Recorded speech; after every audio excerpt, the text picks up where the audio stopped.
Kiri village, where the greens grow high. Kayleigh's the king under the big blue sky. We dance and sing as the leaves unfold. The heart of the festival, stories told. Oh, Kelly, oh, Kelly, you're the star of the show. From the fields to the plates, how your legend does grow. We gather together, a feast to create. Oh, Kiri's celebration, it's our favorite fate.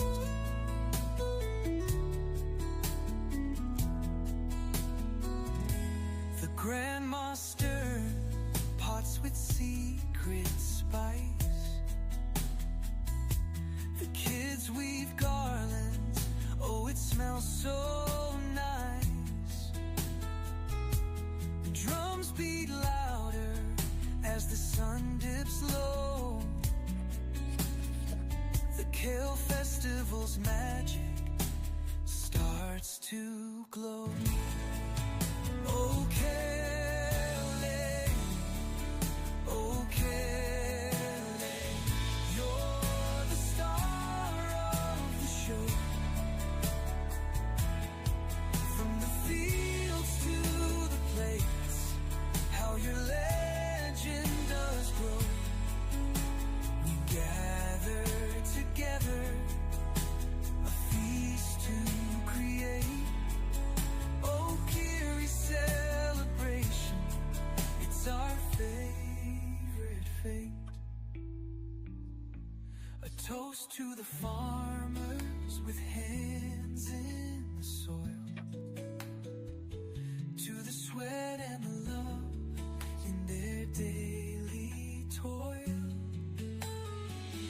Raise your voices high, let the laughter roll. In Old Kiri village, Kale feeds the soul.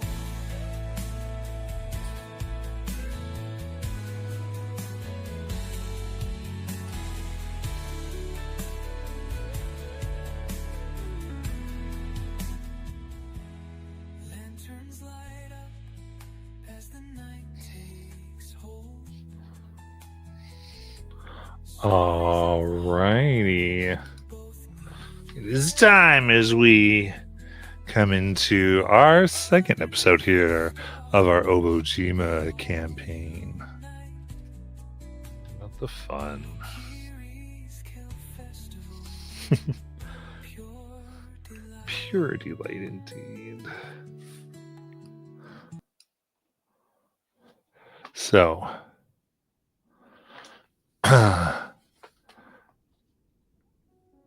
we see, of course, the large carol tree in the midst of Okiri, center and in focus, and out in nice bokeh blur, we have what seems to be flying jellyfish just chasing or running from the black cloud that now is far, far away. The village is wet with the rain that came. Some light flooding seems to have occurred, but nothing that can't be taken care of with shovels and just the tiniest bit of magic. We see that in the large center structure where there are several tiers of iron-worked outdoor kitchens. The coals all smoke with just the tiniest bit of heat left. A testament to the celebrations that occurred welcoming Ren, the young boy who almost got carried away into the distance by these jellyfish last night. And the sideways rain that came later, once everyone had left, has mostly put out the fires, and some people are waking up to drain the little pits out from these little kitchen sets that glitter the outdoors. And of course, we find our heroes. Our crew that is set to solve these types of problems so everyone can get on to their business. And all of you are woken by the ba roar of like a panicked sheep dragon. It's echoing through the village, waking people up.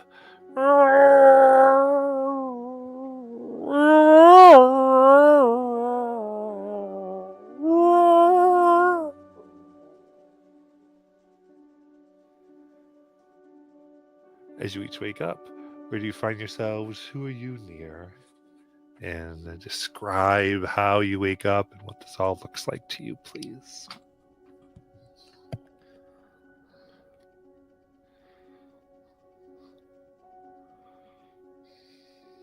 And Nonika wakes up in this small room, a small cozy room.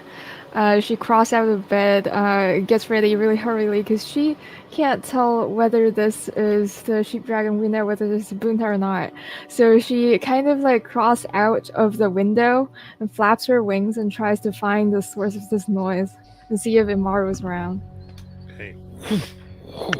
You go out, and I think as you move out, droplets of water that have been left over from the rain kind of part and spray out into the streets as we see you move out. What about Amaru?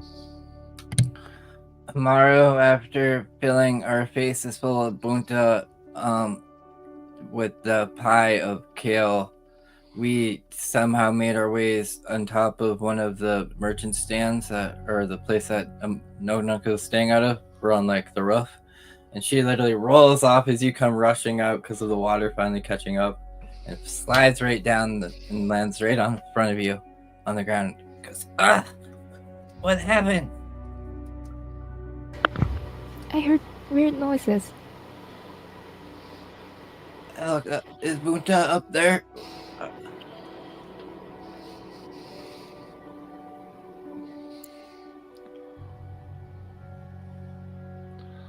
Okay, you look up and you are trying to hear.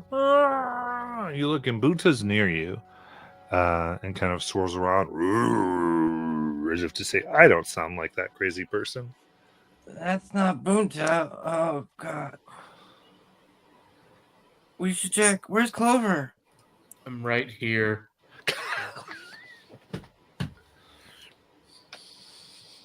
What is all the commotion? When they look, are you like against a wall, or I've already just been standing there. He's just already been there. He's like, I'm right here. You fell at my feet. What? Are you okay? Did that fall hit your head? Did you hit your head on that fall or something? Hello? I think waves his hand in front of her. I'm okay. Yeah, no, that's not your pet. It's a different guy, obviously.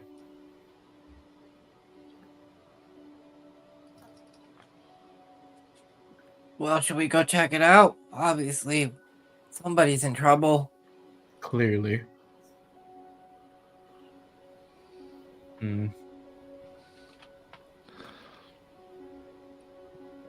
Time to track the source of the noise. Indeed. Give me a quick survival check then there, Clover. Alright. Oh, I don't have it pulled up. No. Sorry, technical difficulties. Come on. Okay, that's great. Stop, what are you doing? You said survival check? Yes, please.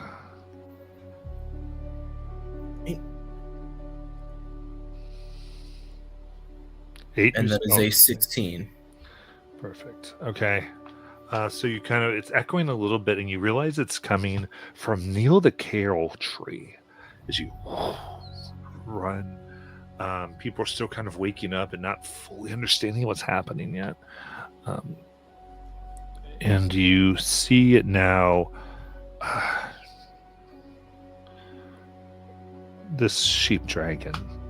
It's wool in a mess. There's twigs in it. It looks like it's been through a horrible time. It's not kept. It's not as well groomed as they typically are. But things about it, the way it's moving and kind of scared, you can tell it is part of a domesticated flock somewhere.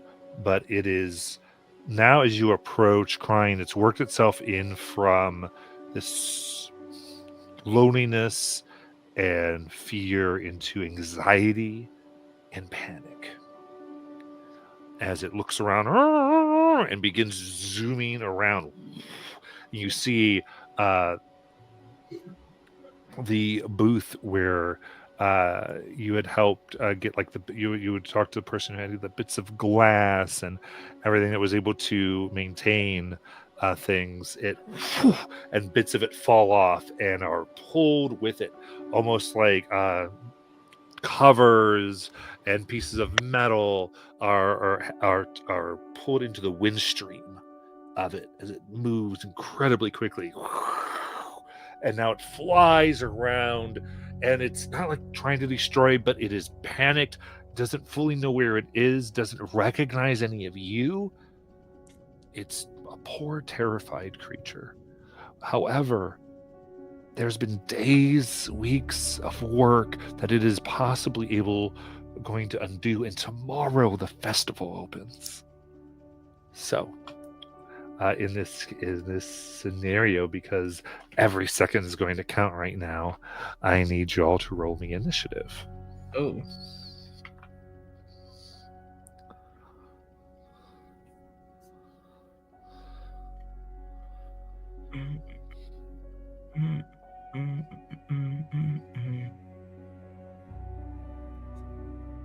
+3, 14.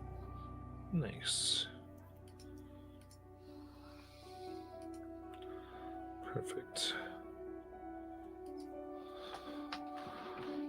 Okay, so here we go. There's the enormous kale tree.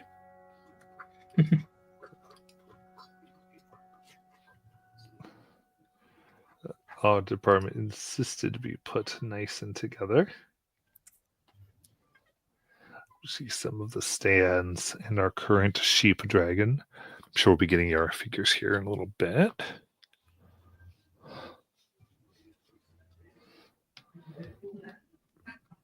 And so with it just kind of being very, very scared and doesn't know what it's doing, it's and it comes by you. As it does, you feel the force of the wind pulling you slightly towards it and towards the ticket booth here, actually, as if you're going to be knocked into it. And I need strength saving throws from a lot of you.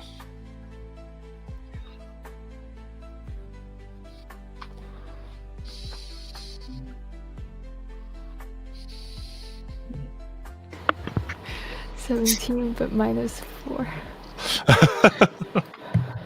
5 + 3 is only an 8. 5. 3 fails. With that, this pushes you 10 feet towards the booth. And you are knocked prone as well. As you begin falling towards it, you are just barely not falling right into it or into the tree, as you realize free from damage this time. But if it's allowed to continue, you already see some tickets being wound up in the sky, almost making a mini tornado as this thing is pushing through. So we're gonna go ahead and put. There you go. Thank you. We're gonna say it's gonna be about like 30 feet up or so, just halfway up the kale tree at this point. Some of the leaves being like pulled with it as it flies very, very quickly. You can see it hasn't like been aggressive. It's just so scared here. However, as it did this, you technically, mechanically, have opportunity attacks if there's anything you want to try to do with that reaction that you would have. Can I try to jump on its back? So interesting. So I think let's go ahead and have a straight up, I think just dexterity check. Okay.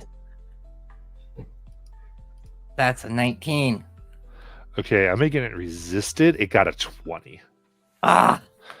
So as you jump, it starts to kind of do a corkscrew spiral, and the sticks and stones stuck in its wool begin to whirl around, kind of hitting you in the face, giving you just a slight blindness for just half a second as you plummet to the ground.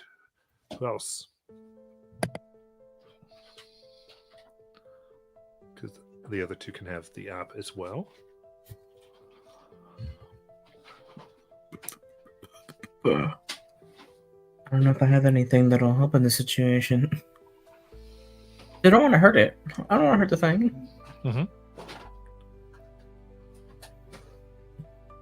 I kind of also want to try to make him attempt to like grab onto its back and just trying to wrangle it. Okay, so you want to try to grab on too? Yeah. Okay, so this is the disadvantage. There should have been two. Another dex check. All right.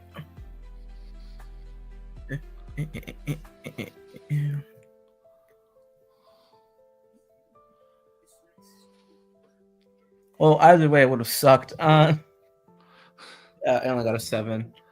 Okay, so this pulls you, and you actually go 5 more feet towards the ticket booth. You're just slowly touching it.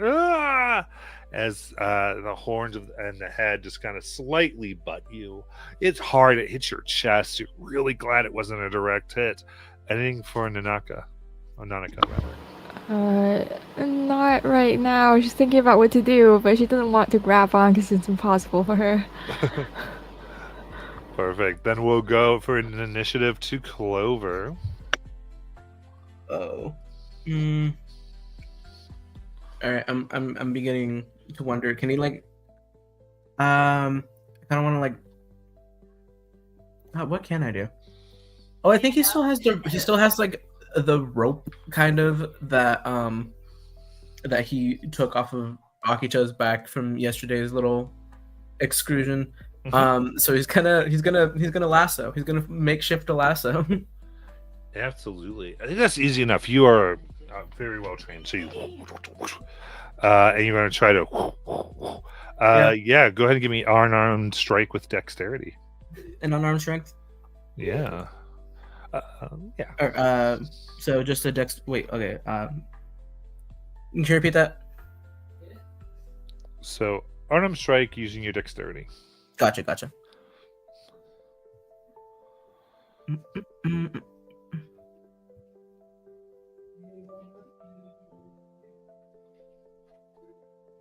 That is a 17. Is that hit? Yeah. So it comes over, and it's not so much grapple, but you do have this hold over it. I would say it's up to you if you want to pull the rope taut, but right now it's not quite taut. You do have it like over its neck into its body, but it is strong and quick. Yeah, just like kind of tighten it a little bit. Just okay. So you're going to grab on and tighten it. We'll see what happens with that. That was your action. Anything else? Hang on.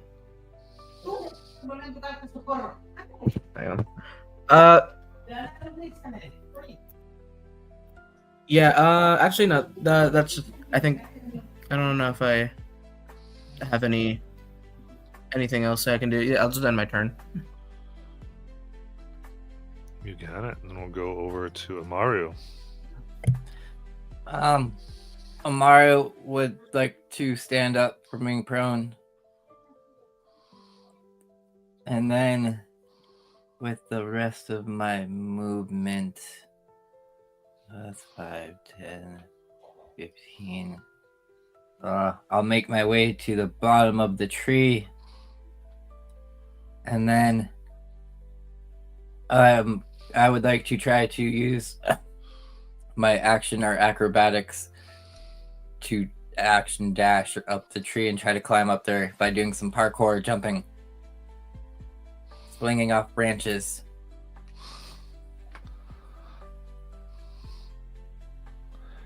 If that's possible. Yeah, very nice. Go ahead and give me an acrobatics check. All right. That's going to be a 25 minus 2 because I'm exhausted. That's a 23. Okay, so grabbing the kale veins, climbing up. Did I make it thick enough just so you guys could climb it? Yes. Yes, I did. How'd you know? Perfect. That's my turn for this round. Let me guess. You, Fire, Josh, and Lynn are in this game. That's how I guessed. Nanaka. Oh my god. She is going to stand up, fly a bit away from the ticket booth. She has 10 feet left. And she'll try to make the sheep dragon go to sleep. Need a wisdom saving throw. Nice. Sleep, sleep, go to sleep. I love it. So here we go. Let's see what it gets here. You put it up. It gets a 14. That fails. Okay, so that's incapacitated? Yeah, it can still move, so there are things to be done. Yes. Yeah, but that's her turn. Okay, so what does it look like to do the sleep here? So she is kind of humming a little bit to it, hoping to calm it down, and these tiny little origami birds try to fly up to it and try to like untangle some of its fur and whatnot to try to make it more comfortable. Okay, like calm down, patting it. Very good. This is all right. As it does, let's see here. Okay. So it kind of begins this process where it's coming down. It still can move. And as it does, what it's going to do is begin to fly in and circle the kale tree, starting from the top and going all the way down, like around the tree, like a spiral. And of course, that means that as it does that, it pulls Clover along with it, going like it speeds 90 feet. So it is booking it. Whoa.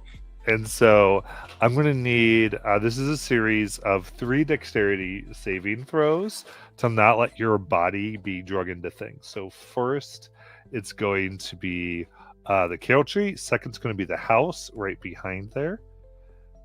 And then a third is going to be the tiny little snack hut. Okay. Just 3 dex saving throws. Yeah.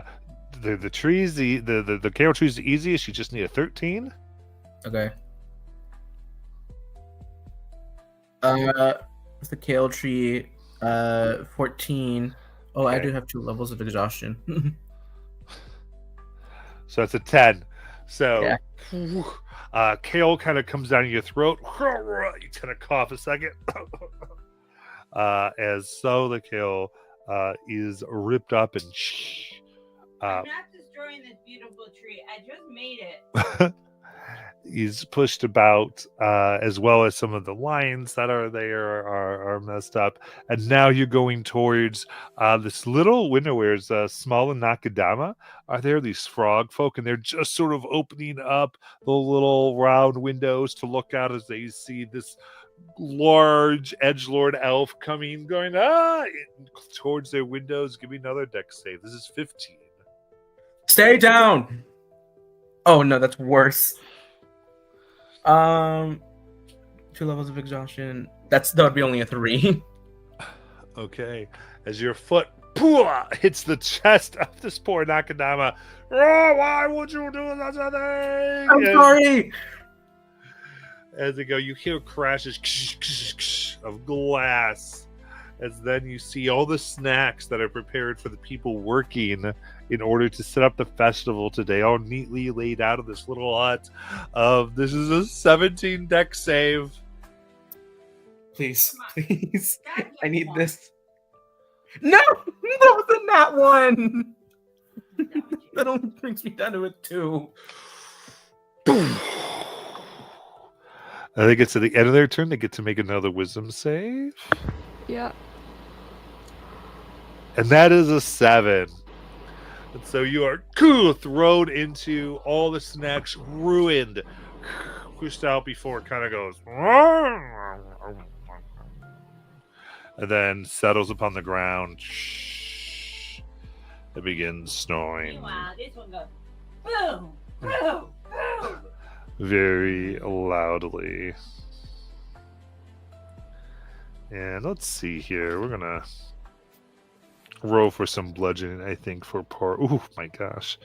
Clover, that is 8 bludgeoning damage. No. As it finally. Clover's only at 2 HP. And begins to snore upon the ground.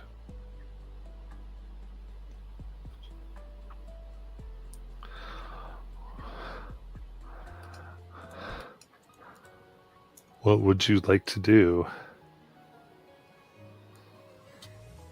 Are you okay, Clover? I want to go back to bed. He's like face first in the grass. I want to go back to bed.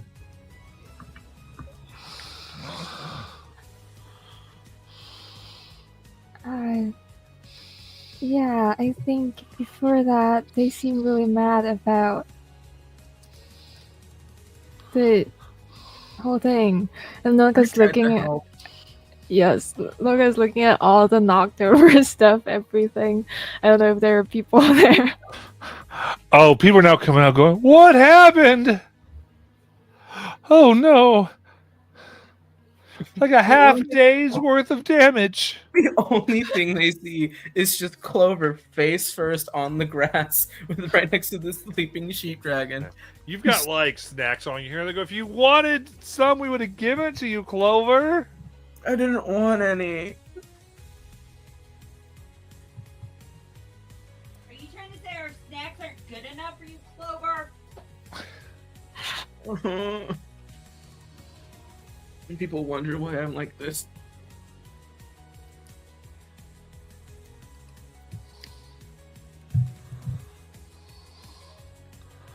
As they kind of, and there's a minute here where they're trying to like call and ask for some of the head organizers to come on in. But anything y'all want to do as this is happening? Try to figure out. Clover is secretly just gonna like take like a kale chip and eat it. These taste bad. You don't even like our kale chips? Not really. And then he eats another one. It's the only thing I can eat right now, though. Like Are writhing you- in pain. Mom. So, Imaru, you're good with sheep and sheep dragons, right? Why would they do that? I don't know. I mean, maybe it got into something that wasn't good for it. Or maybe it's not feeling good.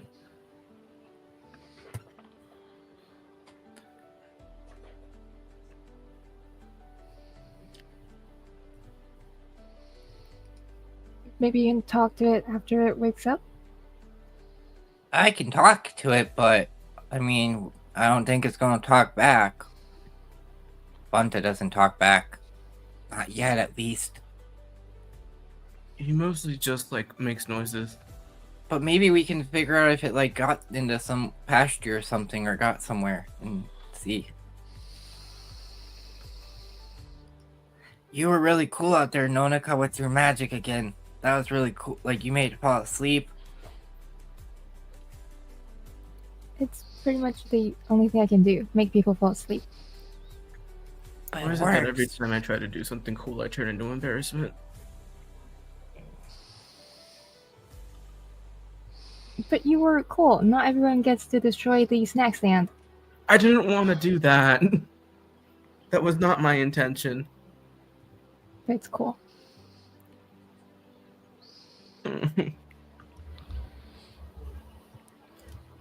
There you see. Now coming in is the Nakadama, who's been your go-to person as they come in and go, "What in the world?" Uh, Look at this is look at the sleeping sheep dragon, and there you go.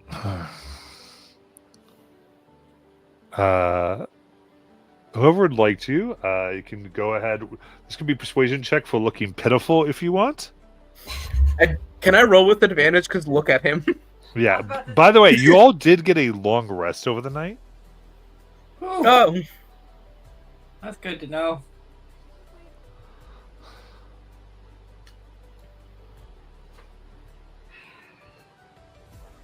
So what if you lead to 1 level of exhaustion?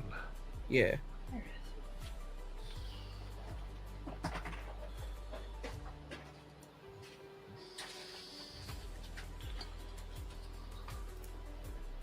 Yeah, that's a 9. For the persuasion. Yes. There you go. Okay. So possibly Well, sheep neither of these- wrangling isn't in your skill sets. Yeah, neither of these were great rolls. I only got a 7. Right. Well, kind of grabs the skin of his pouch. Well, we're gonna have to take care of this. And kind of gets closer to all of you. I know you all did your best, but you really need to know that the solutions you pick, you have to think them through.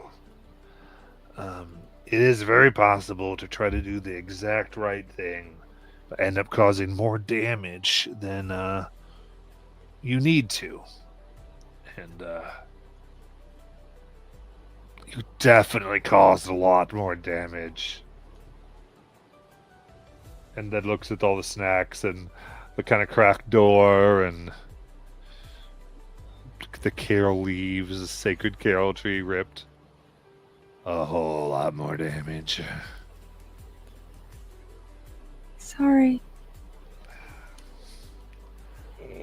Listen, I want to see you all helped and rise up. Not really the one that you should be sorry to. You almost should be sorry to yourselves. Anyway. I feel pitiful. The thing is, even with all of this, here in Okiri, we don't leave people even after 1 or looks around 7 mistakes. I'm going to organize some cleanup. Everyone's still up. If I get everybody who wants to sit around and gawk at you, some people look down to help real quick, we can probably take care of this and it not be too bad. Definitely set some stuff back, but there's a bigger problem. This sheep dragon, who's it belong to? Why is it off? That could actually be a much bigger issue. So track it down, find out who it goes to, and make sure they're okay. All right. Okay.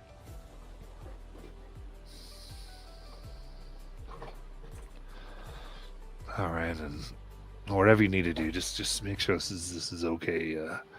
Usually there's some type of mark deep just underneath the chin. Amaru, you know how to handle that, right?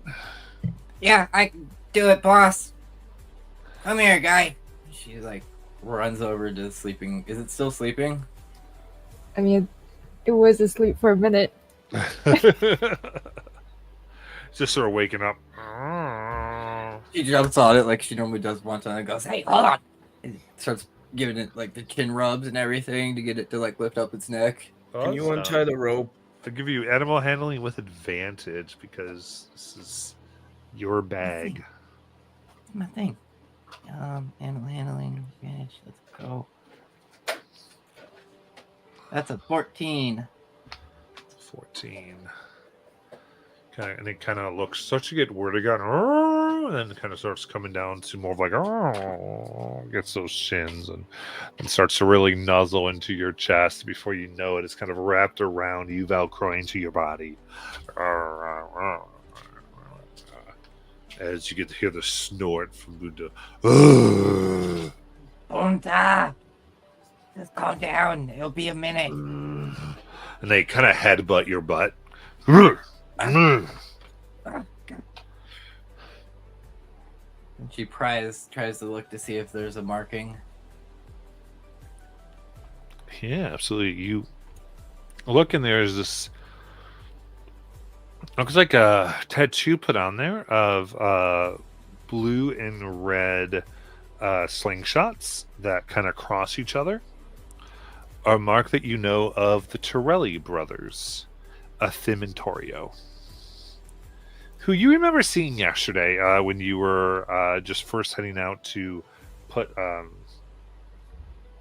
these flags up, basically.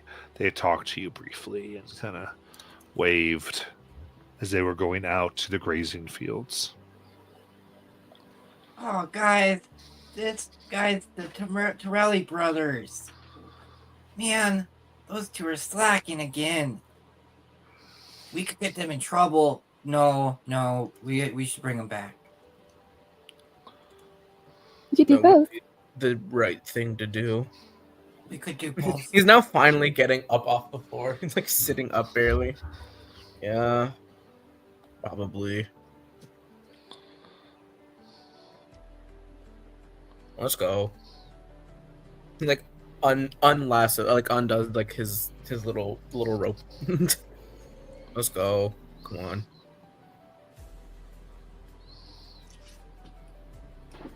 on. Okay. Hold on. Can I use your rope so we could like make a leash? Oh, I shouldn't have untied it then. Yeah, Yeah, probably yeah. not. Here. And I don't then want to tie it all up again. You try. Amaru's. Get your knot tying badge that I think you already have. Yeah, that. Yep, totally. And then Amaru's. Do you going not to- have it? I mean, I have badges. Do you not have the knot tying badge? We will after this one. Then she's going to wrap around the rope around both Bunta and this other sheep dragon to kind of have Bunta be more of the guide and control. Okay. I see. So kind of like Buta's leading and it's following. Yeah, the like others. a double dog leash, kind of, you know. So Bunta kind of does the leading more, and hopefully this one just follows. All right, let's go try to find the brothers.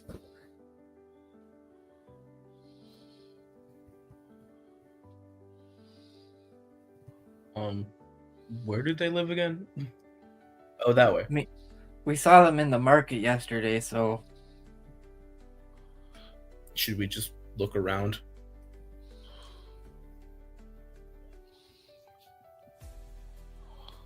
All right. Looking around, you go to where they live, and they're nowhere to be seen in the house. As you look in there, house is decorated. They have They're about like 17, and they have 15 years worth of Blotcher trophies. Now, Blotcher is a game that's played often at the festivals, involving slings and various produce that is used to sling at your opponents. And it seems that they've actually been champions of this since the age of 2. In the various like age groups and age brackets that they have done. And their house is sort of just all about that, as well as several renderings of the various sheep dragons that they have done. But the door itself is unlocked, not open, but you kind of look around and you see what looks like some dirty dishes. The food on it is dried, indicating that's probably been out of more than a day or more, a day at least. Beds are made, but not very fresh. It looks like this hasn't been. You don't think anyone spent the night here?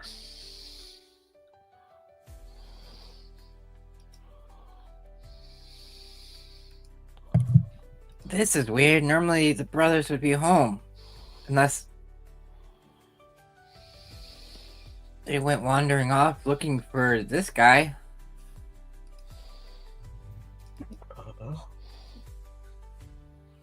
Do we have to go on another manhunt? Amara's. Nope.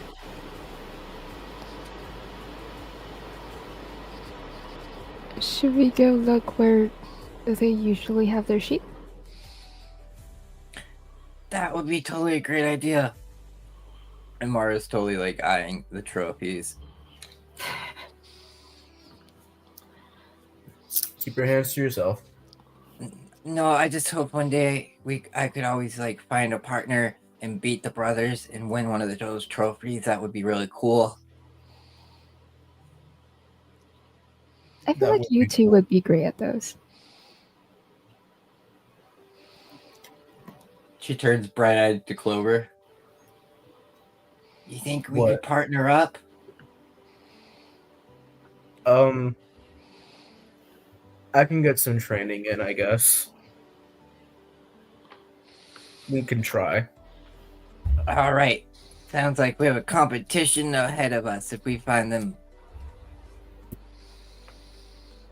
Yay.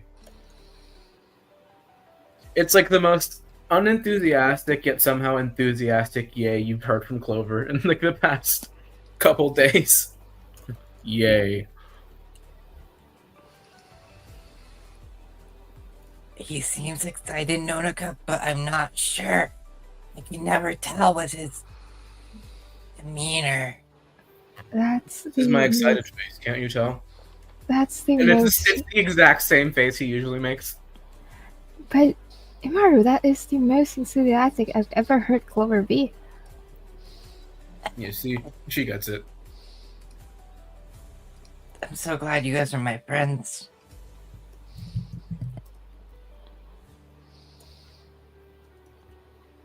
Alright, anyways, let's go. All right.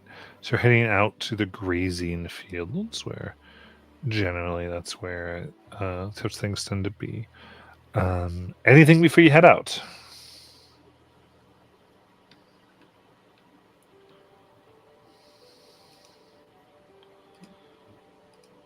All right. So, a lot of this is still flooded from the rain the night before. People still have yet to kind of clear some drains and get all this moving. So, for this, just go ahead and give me strength saving throws as you kind of trudge on through.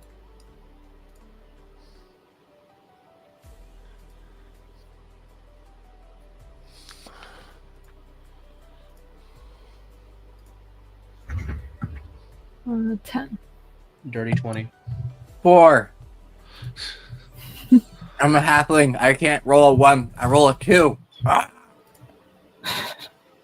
Okay. Okay, so throughout this, it takes some amount of time as both Nanaka and Clover keep getting stuck in the mud.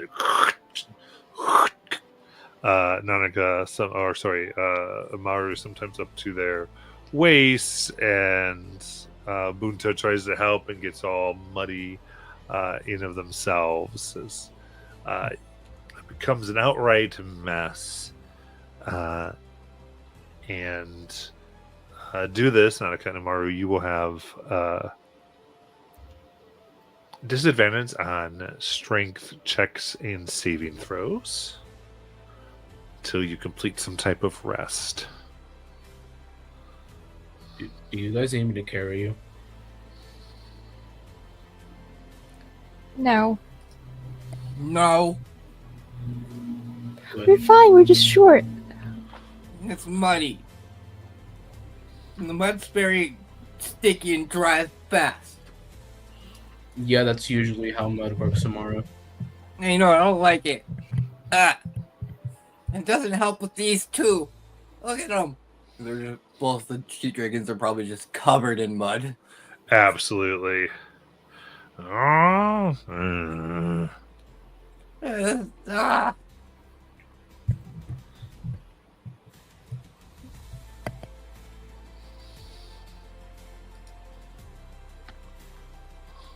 Well, since neither of you guys want help, on we go.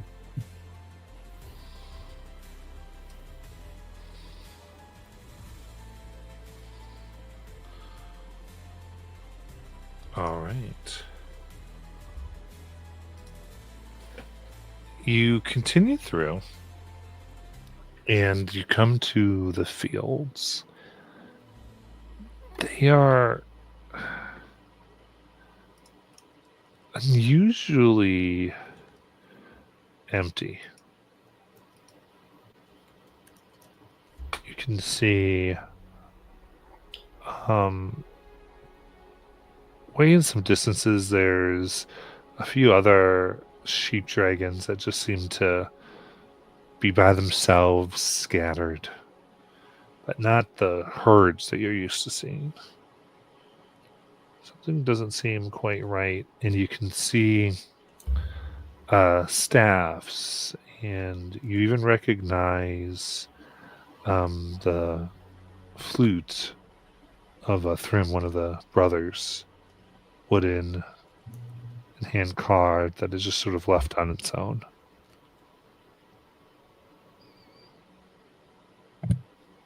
Hey, the brothers wouldn't leave this behind. What's going on? Are they in danger? This doesn't look good. Clover, you're good at tracking, right? Yeah. I think we need you to find the tracks so we can follow them. Yeah, that would be a good idea. And he's going to do just that. Let me check the area. See anything out of the ordinary? Give me a perception check. Boo, boo, boo, boo. 12. 12. You keep looking around and around, trying to kind of follow the path of the various objects left. It's odd. You can begin to see a few prints. People have made their way towards the kind of this copse of trees a little bit. And as you get closer, you can hear this kind of like strange singing.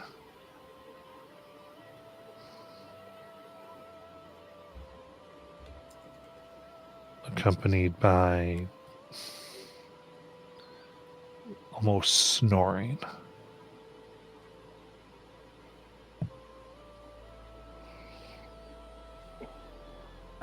You guys hear that? Very peaceful. Yes. I was talking about the snoring. I know. I just meant in general. It's peaceful. But yes, I do hear the snoring. Where's it coming from? Who's doing that? I don't know. Let me see. Let me check. I'll delve in further.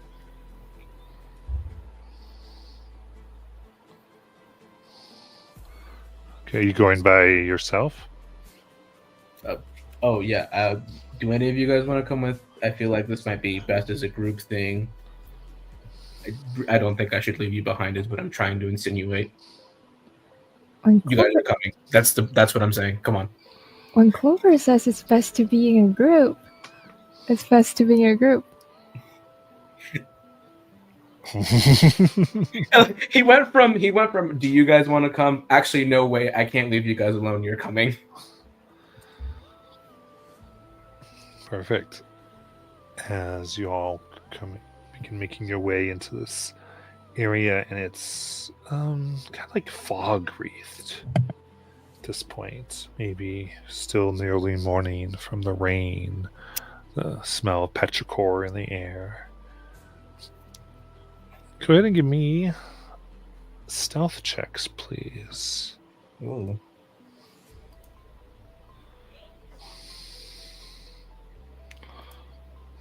Would I have disadvantage because I'm carrying 2 sheep dragons on a leash?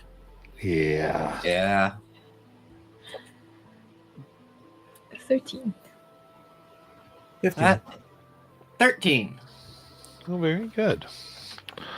So, quietly, you make your way into this glen in the woods, and there you can see this strange spirit. You see that it sits kind of up in a tree branch. Their whole body looks like it's made of a mixture of moth silk, very fine and beautiful, wrapping around in this slightly humanoid shape with dandelion tufts for like hair on the head and in their armpits.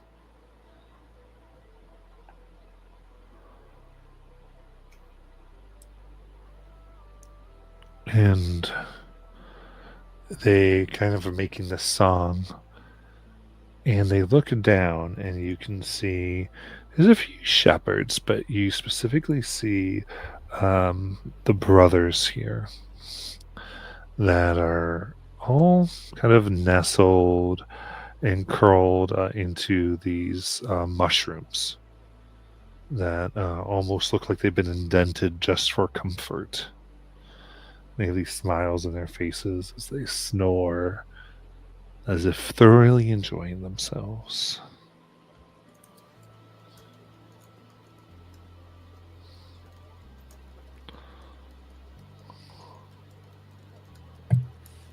What do you think we should do, guys? Try to wake them up. How are we going to do that when they're playing the flute? We make him stop playing.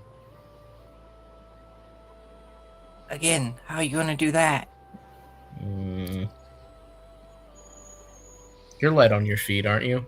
You can try to steal Yeah. it. Try to steal it from him. I'll watch the sheeps. It's fine. Okay, if I do that, Noah, do you think you can wake the others up? I'll try. Okay, I'm gonna try to climb up there and snag the flute. Here, Clover. And I hand the reins of both the sheep dragon to you. He's grabbing onto it and is like, "I will never forget what you've done to me."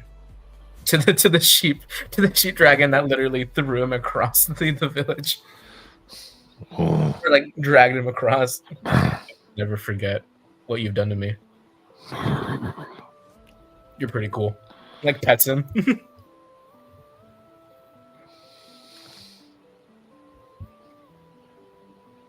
I guess I'm gonna try to climb up this tree and stealth sneakily get as close as I can. Okay. You're good at being sneaky. Give It's me an athletics check there. Okay. That's Go, a 10. Maru. All right. With a 10, you kind of try to pull like, I'm going to say it's very hard to get yourself up. You can be able to, but I'll need a stealth check with disadvantage to see if you're sneaky enough. Ah, Go, that Maru, you could got have been this. a natural 20, but it's a 13. Okay. So, as good as you could be, but you get all the way up to the tree behind this spirit that is singing and looking over these dreamers. Okay. I want to try to. I have a bottle of playing the mystical music, right? The potion. Okay. So I Yeah. want to pop that and try to swap it real quickly with their flute. So you want to take their flute and you want to put the bottle in With their the hand. bottle. Yep. Indiana But still Jones play the style. music. Yeah, but it's still gonna be play the music because I uncorked it. It's your idea that you're trying to keep it happy because it has music, Yes. but you get Yes. the flute. Yep. Okay. Give me a sleight of hand check. Okay. Indiana Jones style. Whew, that's a 12. Okay. As you do that, it notices you for the first time as it goes, and it kind of on the flute. And as it does that, there beneath is this strange green leaf plant that suddenly kind of puffs up and shoots these spores into the air. And it kind of looks at you like in panic as it quickly tries to get back on the flute and lure it back down. But in the meantime, it fills the area. I need each of you to give me a Constitution saving throw. 12. 4. 18. 18. Okay. You watch as this spirit very worriedly runs over as it keeps playing the best it can and reaches out with this kind of moth-like silk. It starts to wrap around Amaru as she almost falls off the tree as she falls asleep. You look next to you and the wings curl around Nanika, and she's asleep fast on the ground, and Clover, you're the only one awake save the spirit who now is holding on to Amaru in kind of one outstretched piece of its body as it's trying to play the best it can on this flute, but missing a few notes. And every time it does, you see this kind of rumbling of this plant.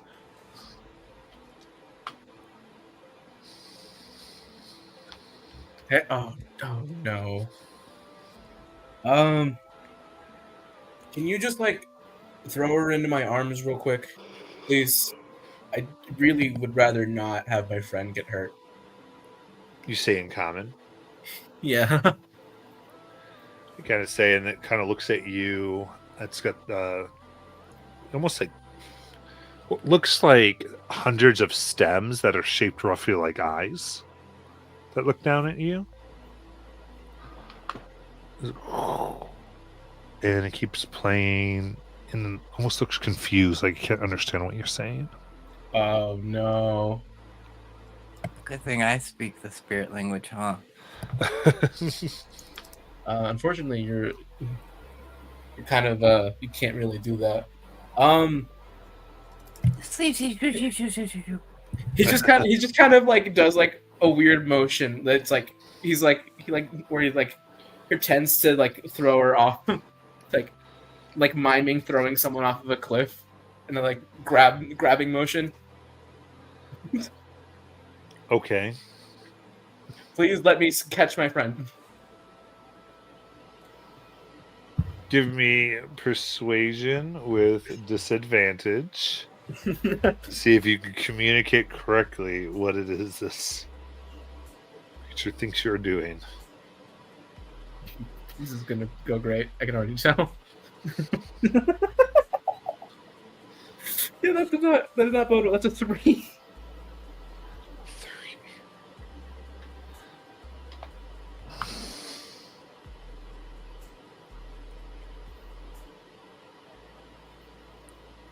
It looks at you and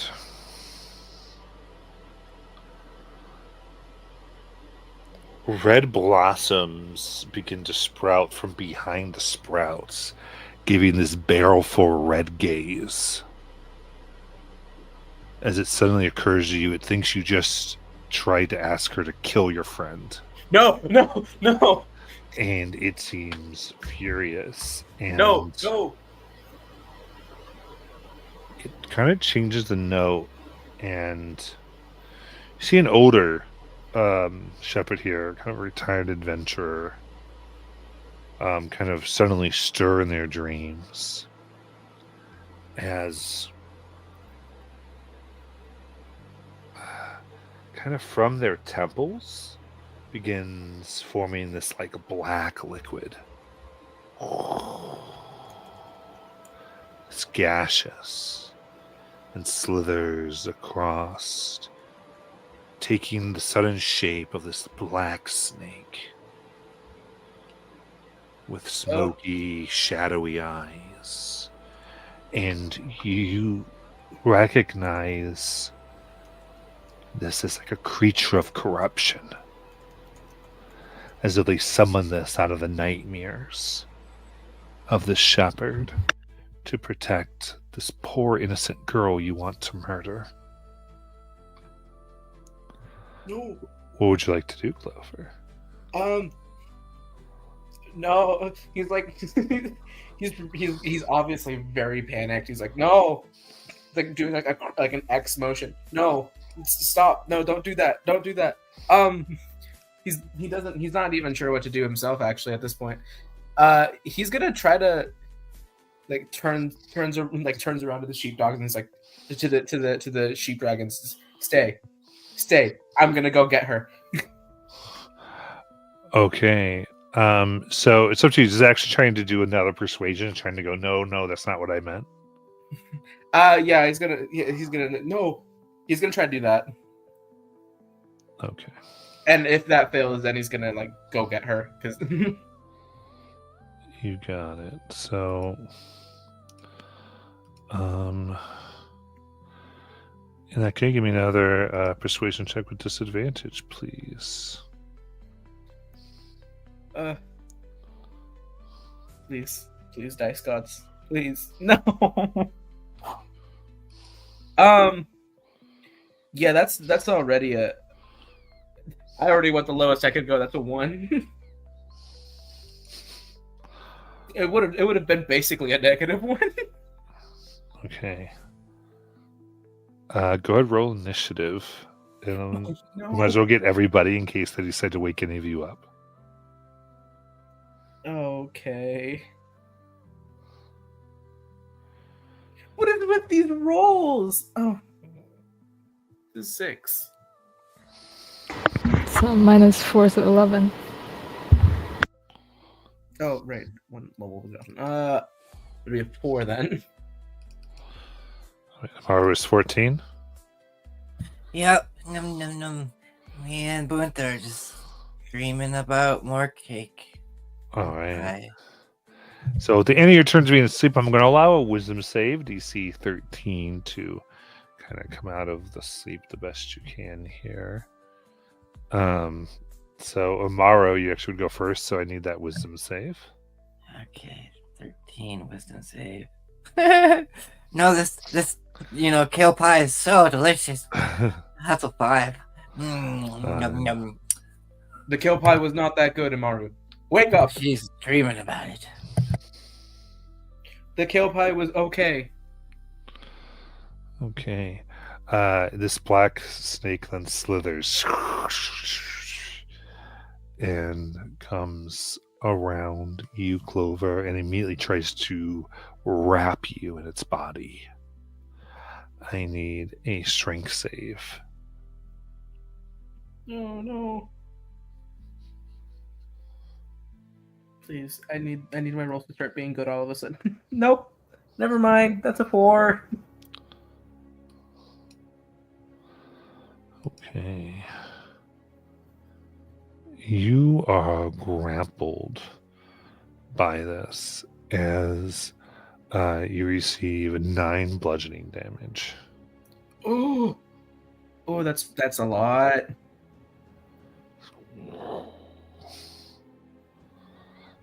And Oh no. in the same mode, you feel this chill come through your body as kind of sort of like anger, sorrow. Your skin begins to almost age. Dark blotches begin to move up your arms, up your neck. Nanika. Be wisdom save.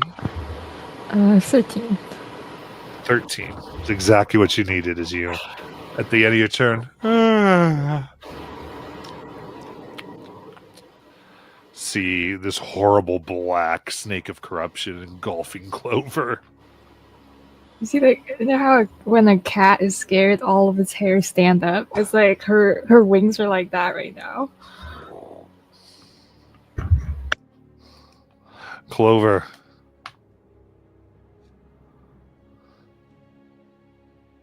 Oh, that's right. He is grappled. What? Trying to think of. So that just means your speed is 0. Yeah. Other than that, nothing's affected. Yeah. Well, he is absolutely terrified, and he's gonna have to try to escape somehow. So he's just kind of he can't really shoot his arrow, obviously. So what he's gonna do is instead summon. Hang on, what is it called? He has a little guy. He has a little forest guard. I'm gonna try to summon one of those. Okay. Yeah, that's okay. What? Okay. Yeah, she's gonna try to summon a forest guard. Is what I like to imagine he's doing is just literally for the first time that people realize Clover's obviously not a very sing-songy little person, but he sings this like little song, and then all of a sudden this little shrub just kind of like sprouts out from the ground, and it is also a little bit scared because that is terrifying. But it has human-like characteristics. It has a wooden body and a face. It just doesn't have arms or legs, and it can't move. And what is it? Okay. Yeah, the shrub makes a ranged weapon attack. Nice. On its turn, yeah, which would be. Okay, my so turn. it could take its turn now, yeah. Yeah. So it's going to do just that. It's gonna make a range attack on the little shadow thingy. Nice. Let's roll it. And that is a 17 to hit. Okay, so what's this look like? Give me the visual. It's just like the little shrub that just sprouted out from his little song. It kind of like sheds its leaves a little bit, and then a strange gust of wind really pushes it, like comes hard and like actually shoots its like razor sharp leaves over at the little shadow guy. Okay, nice. All right, so that hits roll damage. All right. Where is it? There it is. Does 3 damage. Okay, very nice. You see as this shadow and almost oily substance to melt away as it hits here. And anything else for your turn? No, he can't really do much else. Yeah, that'd be the end of my turn.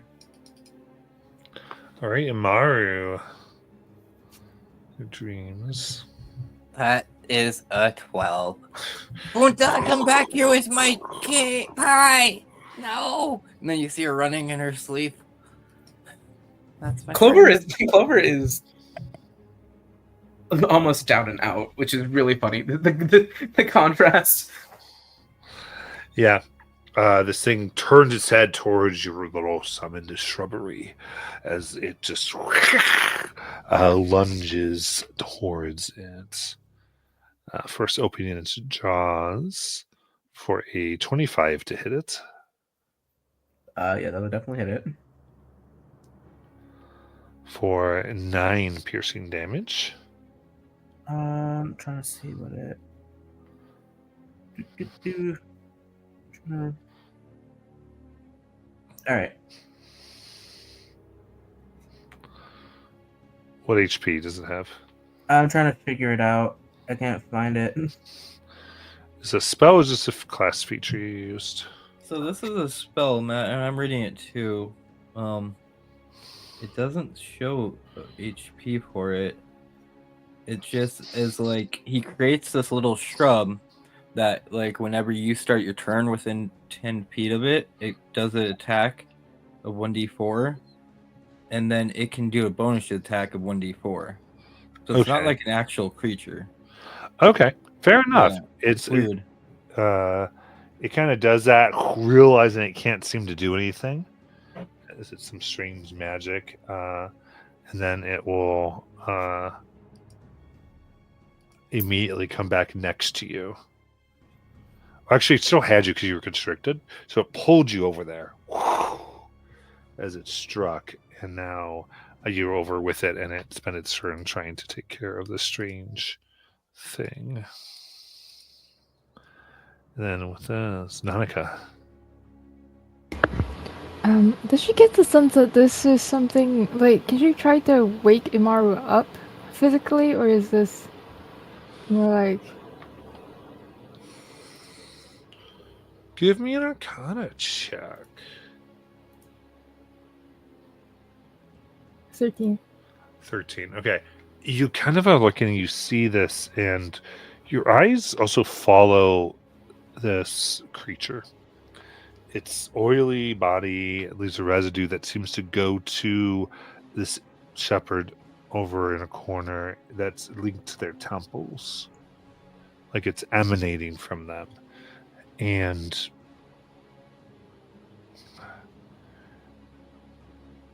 you look up at this thing playing in its eyes, and you think that, I would say, you do think it's possible to wake somebody up, but it's also possible to wake them up too quickly from this. That these dream state, this thing might be trying to keep people safe and also safe from their dreams due to the effect of this flower.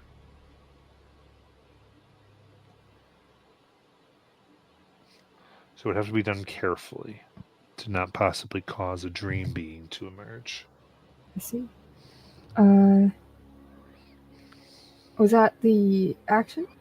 I guess it would be an action to kind of figure that out.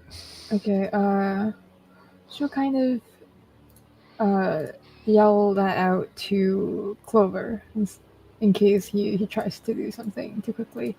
And yeah, that's her turn. Okay. Clover. All right. Ow! Oh, blood spot. Oh man. I'm trying to see if there's anything I can do, because he obviously doesn't want to be grappled anymore. He is really badly hurt.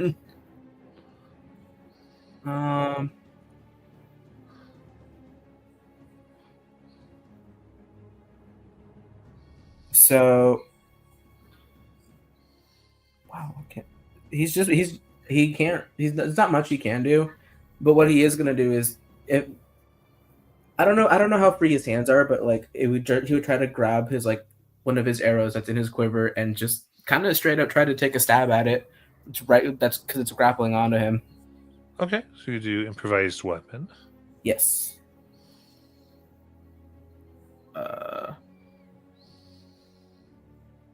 All right. Hang on. Trying to figure out. There's some things I'm not very that I'm a little bit. You're fine.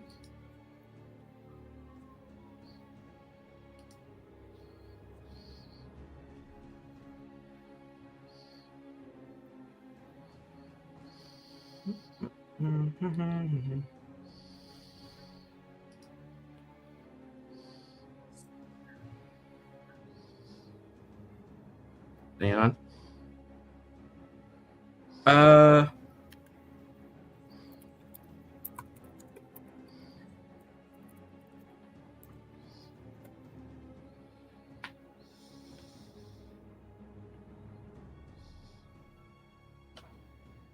Okay. Where'd I go? Oh, there it is. Do this. That would be a 13 to hit. Okay, that hits. All right. So that could be basically 1d4 as far as damage, right? 1d4 sword, or just 1d4. It's using your arrow there. It's improvised. Yep. 2. Okay. Plus, what's your dex? I'd add the dex to it. Oh, 2 plus 3, so that'd be 5. You got it. So 5. You stab this thing. So it refocuses on you with its dark red eyes. Amaru.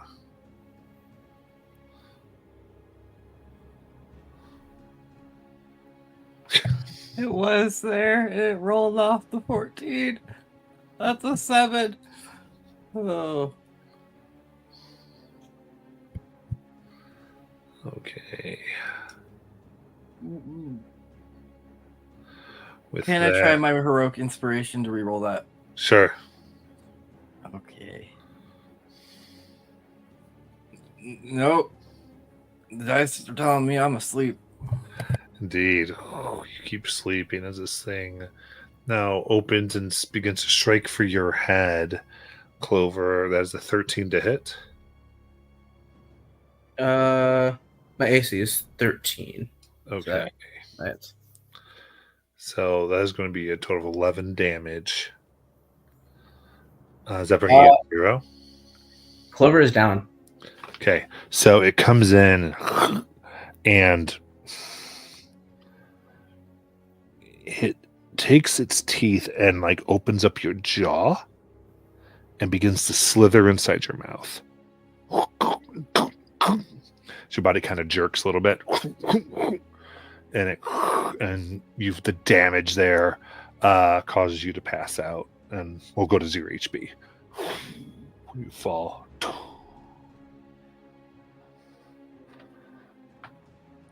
And so body goes in, and you can, in Nanika, you see the connection to the one that's dreaming was asleep kind of breaks as it all kind of flows into Clover. Nanika, what do you want to do? What is that? She was preparing to attack, but now she can't attack Clover. She's just going to rush over there and check on him, and super panic, she is going to cast Gift. I do not want this to be... She's not dead. Okay, so Nolika starts kind of like bleeding from her eyes and her mouth and everything, and then the life force flows into Clover for 12 points of healing. Nice.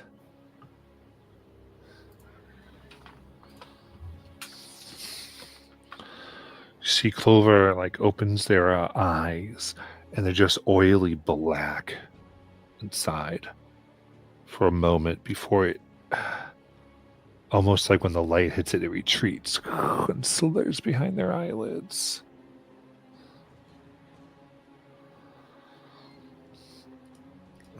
Are you Clover or are you the snake thing?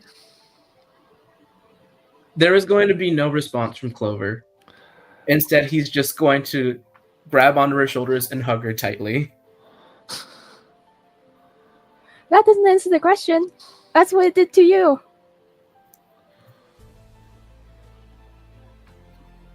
Okay. Come on. Imaru's still asleep. Amaru's still asleep, and there doesn't seem to be any threats here. As you see the creature, the spirit that has Amaru kind of holding them, and the flowers of red behind their eyes now looking have like dropped down almost into kind of this strange white, wet, almost like maybe a little sad, but as it still kind of stands playing its flute protectively over Amaru.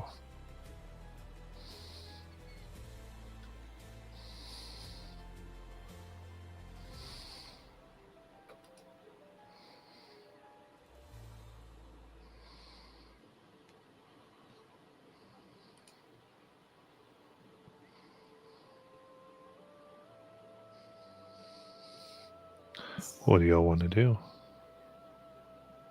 So why is it looking at us like that? I don't know. Why was there a snake thingy attacking you? I don't know.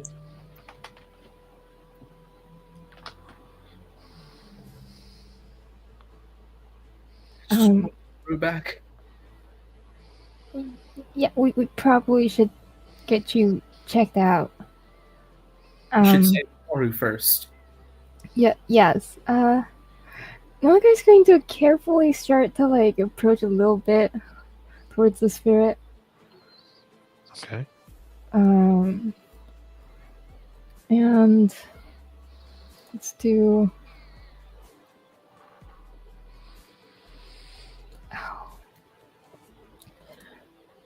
And she'll kind of like gesture towards Imaru, and I try to convey the meaning of like, can you let our friends go? I don't know. This is repeating everything. Okay, so you're just healed. You have these grievous wounds over your body. You do this. Look, so I'll go and let you do persuasion with advantage. Because you're like this mode of self-sacrifice. 4. 4. It gets what you want, Amaru, but doesn't know why, as it kind of wraps him up in its silk. Amaru, give me another wisdom save.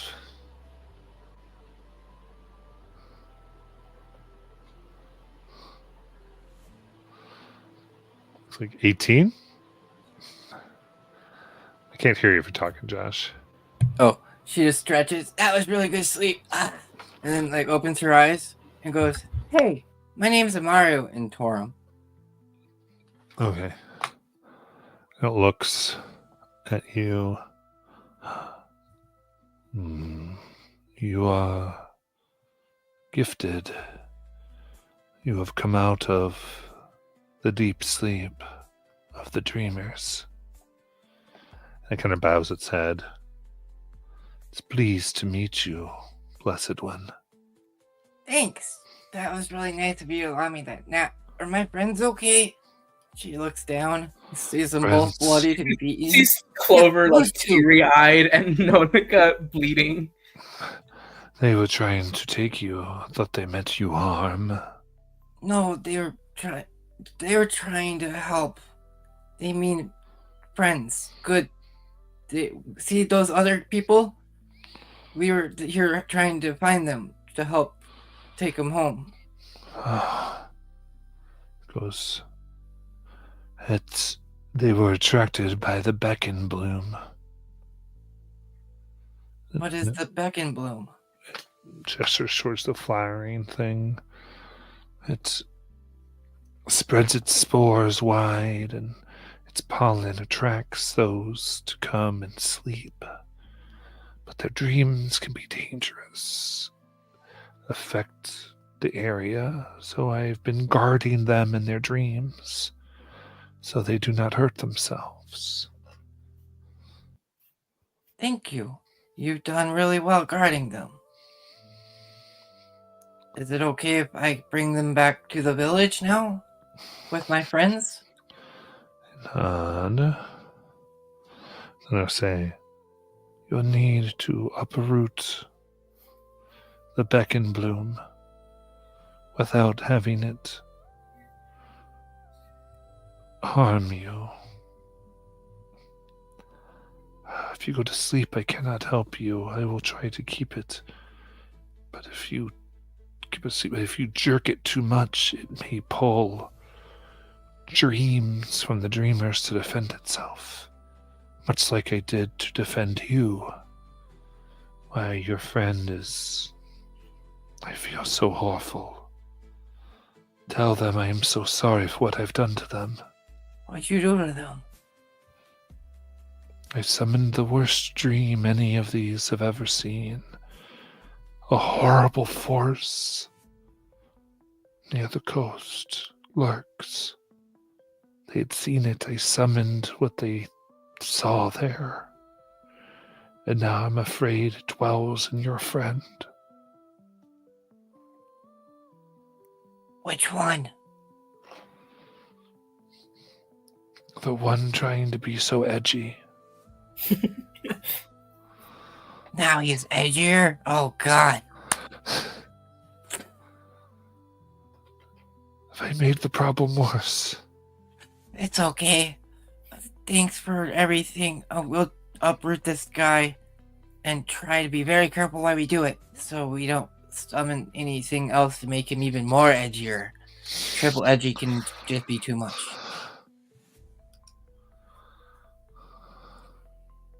Can you let me down now?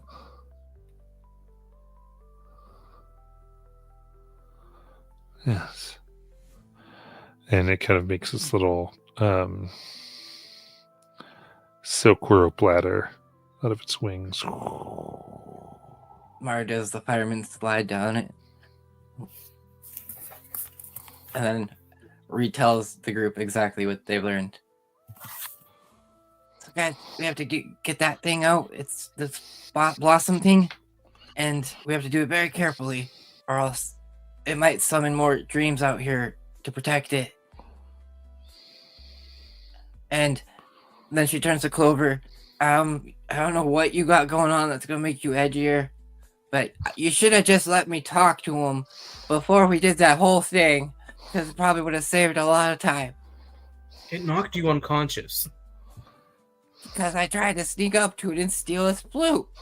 If we could have had a conversation, this wouldn't have happened. But Whatever. let's deal with the thing. Oh, you are edgier. Oh, God. Just go. Let's just go do this.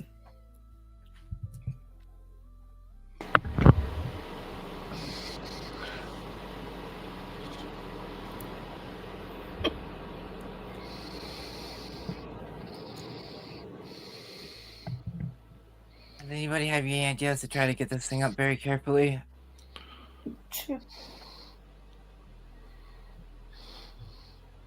Be very careful.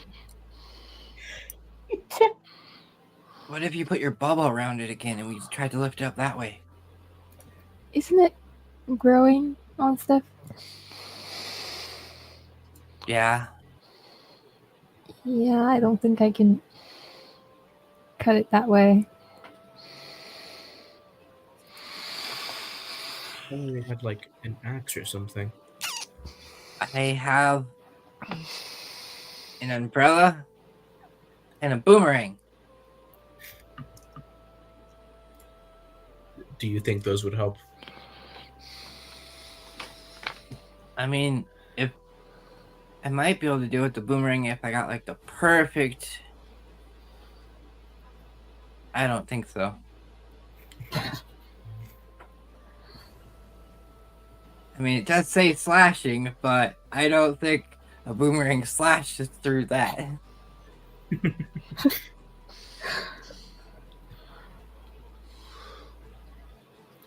What do you guys got? All I I don't- have is a bow and arrow. I don't have pointy things. What if? Okay, so we have to try to remove this thing without like disturbing it. What if me and Nonica kind of lift it up very, very gently, and Clover, you aim your arrow and cut through the strands that are connecting it?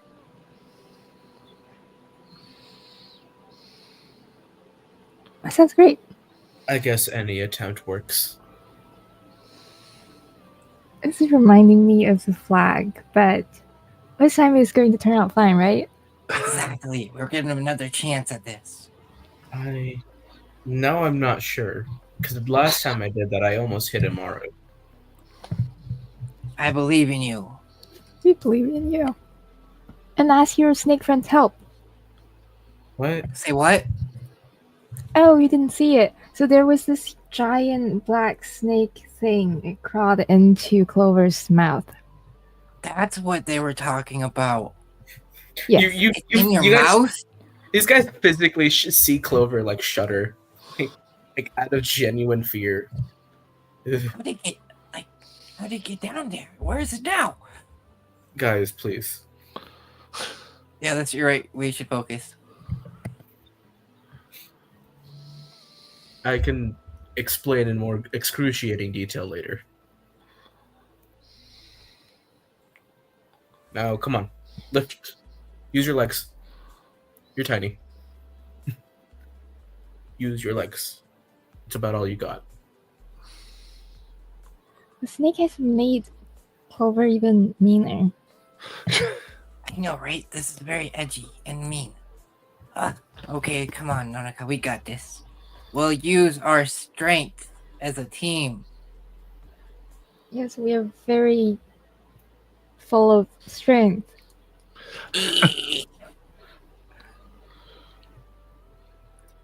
Okay, so precisely what are you doing? We're trying to lift the thing up gently, so then Clover can take their arrow and shoot the strand that's holding it connected. Perfect. Okay. So the two of you on the other side as you lift, both of you give me a strength check, please. Okay, we got this. Oh, we haven't had the rest yet. Oh, God. That's a 7. Oh, wait, I rolled so well. That's a 13. A 13. So you almost roll it over and you can see it slumber as you see the slumber kin up top, the spirit kind of trying to sing the best it can as Nonica, you're able to take it full on your body and with your little arms bear the entire weight, giving Clover advantage on this bow shot. And so kind of describe in detail how you're going about doing this, and then let's see how it goes. He is very focused on actually drawing the bow and like aiming way better than last time where he almost shot Imaru. This time he's gonna try not to shoot Nonica and really just focus, just having like a nice sense of like deep concentration and just shooting his arrow. That's about all he's got. Yeah, just you release a little sweat come across the brow And give me that roll. Is it just a flat roll? What do I add to it? I forgot. You have advantage. So Oh, two yeah. d20s, and you take the highest. Then So add it's just for your tech mod. Yeah.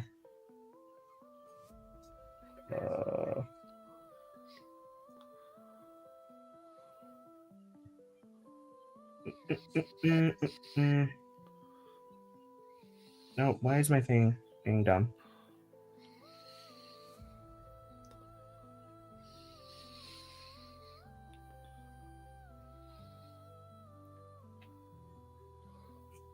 Uh, 17.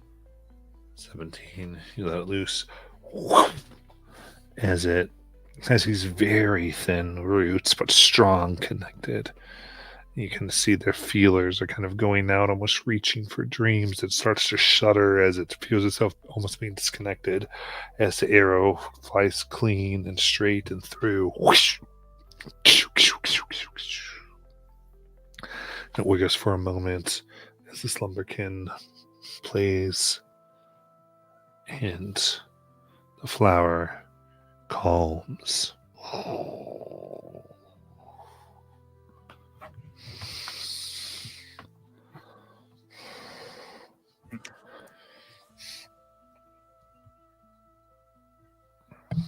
Clover, you did it. And Nonica, you're so strong. Can you Yay. get this rock off me? Oh, sorry. Oh, Oh, right.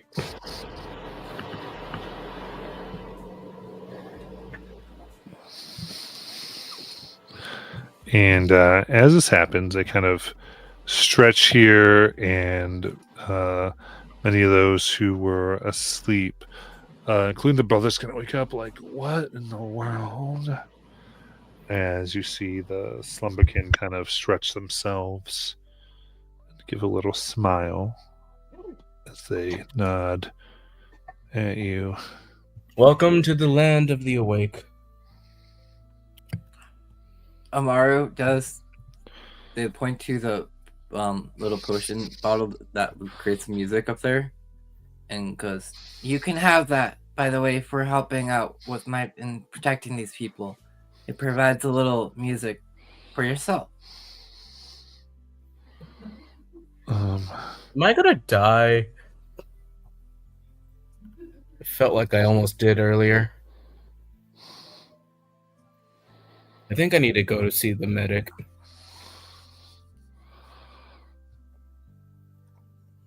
It takes it and nods to you, and takes this little pouch that's like in its kind of innards, really. And the silk things are like attached. It kind of pulls with its tendrils and throws it down to you, Amaru. She catches it and just puts it away for now. Yeah. And then she bows and gives the whole like monk stance bow of respect. Mm-hmm. Then Thim and Toriel kind of wake up as they go, what in the... And then I turn to the street dragon and smack it on the butt and go, "Sick 'em, boy!" Go, Filbert! They Filbert. text them. Oh! And they go, oh my gosh, what happened? Weren't you all supposed to be hanging flags? Why are you over here? That was yesterday. What? Oh no. Look at everything as you see the spirit now kind of using its silk to kind of fly off. You actually see it kind of move through the trees and fade as it passes into the spirit realm itself. And they kind of go, whoa, cool. I can say it's somewhere to be.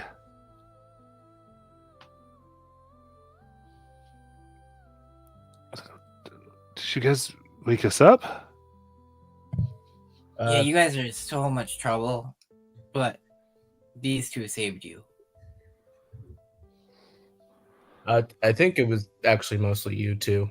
I was kind of grabbed by a shadow monster. Oh, you always do more than you say, Clover. No, as I they genuinely go didn't to, do anything. you know, take out this what appears to be um, this little it's like a little poultice pouch with some herbs and some different things as they throw it into you or put it into your hand. They go, now listen, like this is our secret, Torelli's secret. Listen, we just want to say thank you. If you ever have an issue with some of the livestock, if you just wave this in front of their nose, usually calms them down. All right. It's the best way we can say thank you. We don't have much to our name, but if you're ever in a stampede or something gets wild, it might come in useful.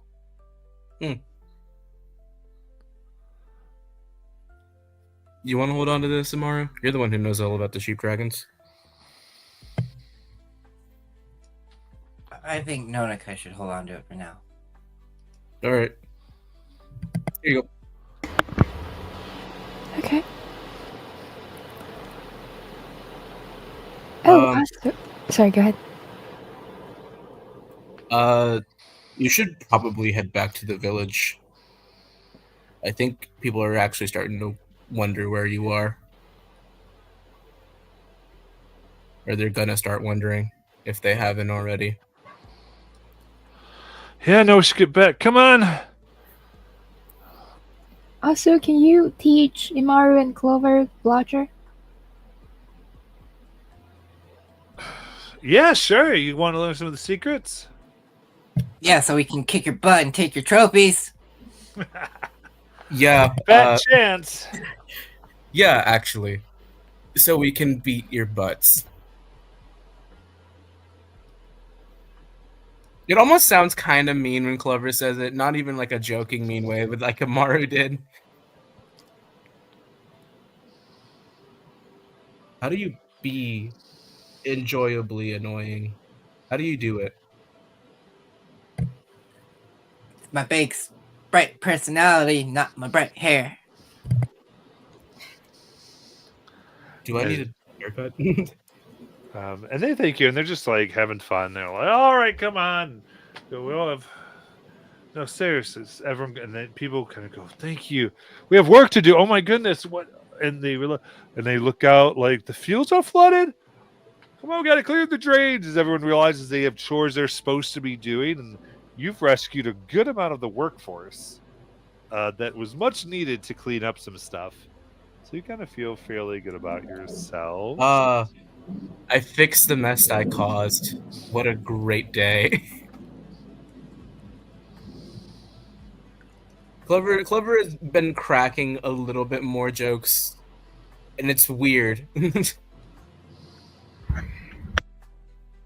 When did Clover start trying to be funny? Do you think it's a snake talking, Imaru?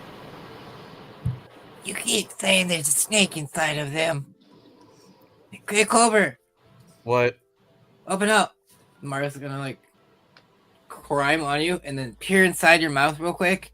Hello? You don't Hello? have to climb. You don't have to climb. I opened. You don't have to climb. Hello, Mr. Snake. I don't see him, Nonoka. You Imara, sure? please get off me. Okay, sorry. You sure? Oh, there's a also, also, you scared me. He's gonna he's gonna do the same thing he did with Nonoka way earlier, where he just grabs her tightly. He was incredibly scared when she was asleep. He wasn't sure what was going to happen. I know this is weird. No. Don't get used to it. Maybe you have something dark in you. Because I'm hugging. Man, the one time I tried to be nice. I'm just kidding. She gives you a hug back. But are you okay? Like, is Nonoka right that there's something inside of you? I don't really know. It grabbed me and then it went into my mouth and I thought I died. I'm not sure what's going on. I really want to go home. Maybe Tauntaun will know a little more about whatever that is. Maybe.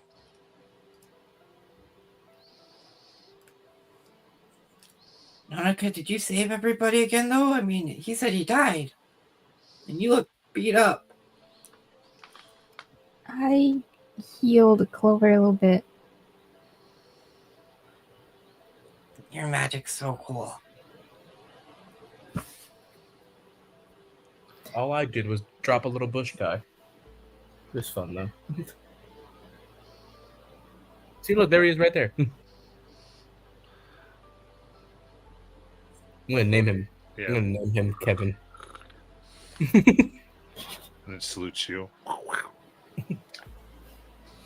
Good job. All right. They headed back to town. Yes. All right. And as you do so, we're going to go ahead and take our break.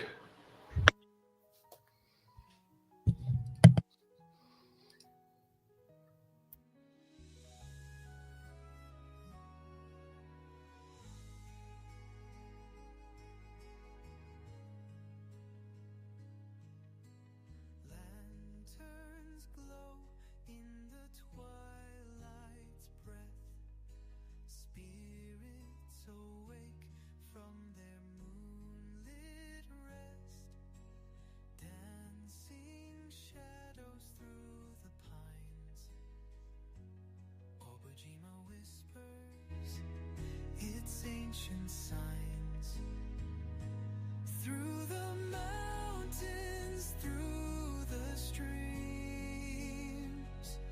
magic weaves into our dreams. Festivals that light the sky, where the spirits dare to fly.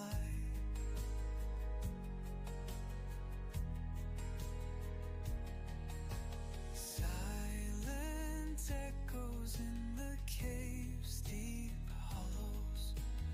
Mystic chants, the wind still follows.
Obajima whispers its ancient signs through the mountains, through the streams.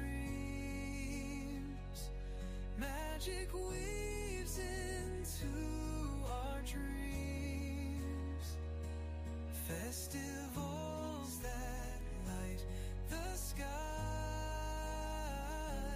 where the spirits dare to fly.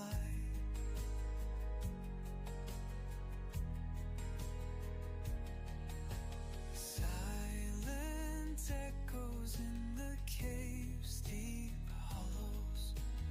Mystic chants, the wind still follows. Crimson petals kiss the breeze. Guardians hiding in the trees. Not all hearts are pure as gold. Danger waits in stories told. Yet the brave will cross the line and claim their star that dares to shine.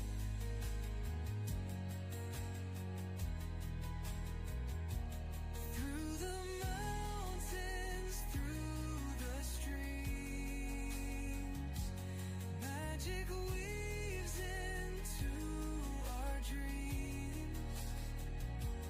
Festivals that light the sky, where the spirits dare to fly.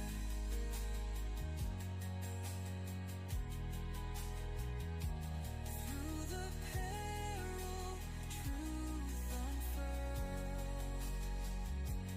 Legends for the boys and girls. Adventure's tune calls us near. For every shadow holds no fear.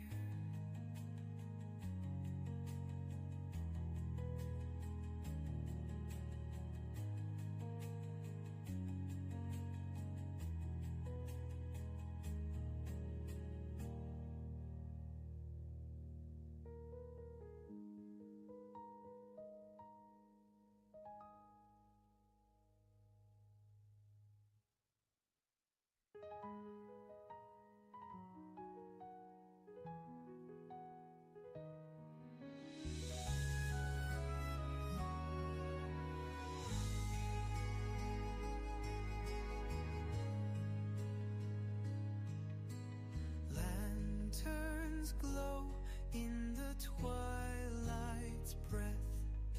Spirits awake from their moonlit rest. Dancing shadows through the pines. Obajima whispers its ancient signs.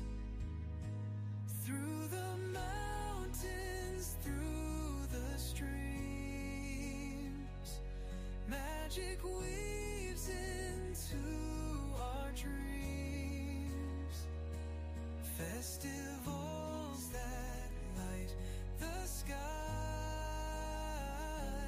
where the spirits dare to fly.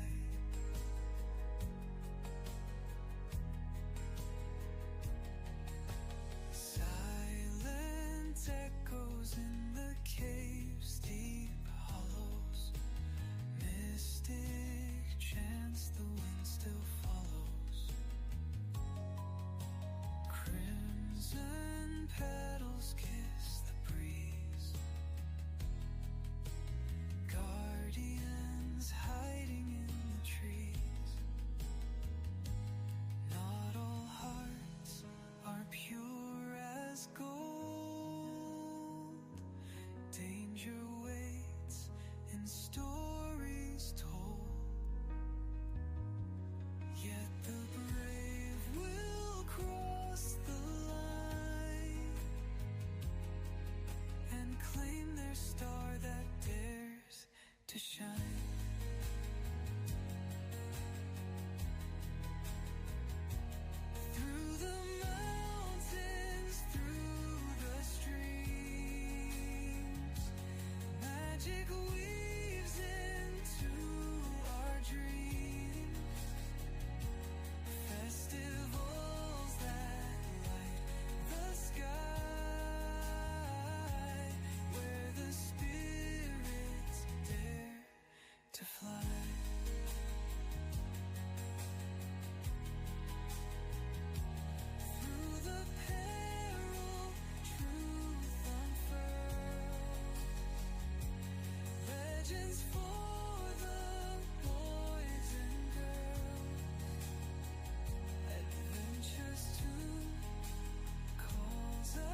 Lanterns glow in the twilight's breath. Spirits awake from their moonlit rest. Dancing shadows through the pines. Obojima whispers its ancient signs. Through the mountains, through the streams, magic weaves into our dreams. Festivals that light the sky, where the spirits dare to fly.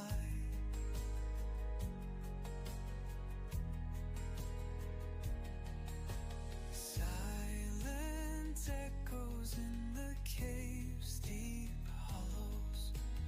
Mystic chants, the wind still follows. Crimson petals kiss the breeze. Guardians hiding in the trees. Not all hearts are pure as gold. Danger waits in stories told. Yet the brave will cross the line and claim their star that dares to shine.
Lanterns glow in the twilight's breath.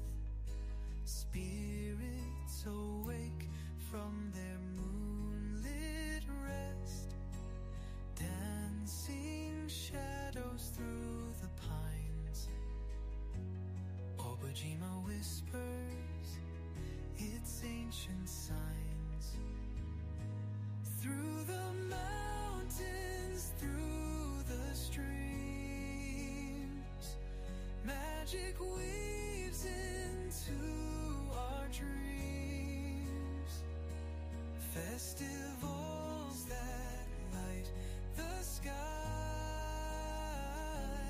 where the spirits dare to fly.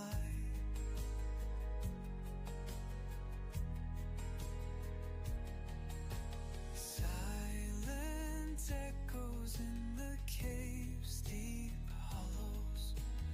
Mystic chants, the wind still follows.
All right.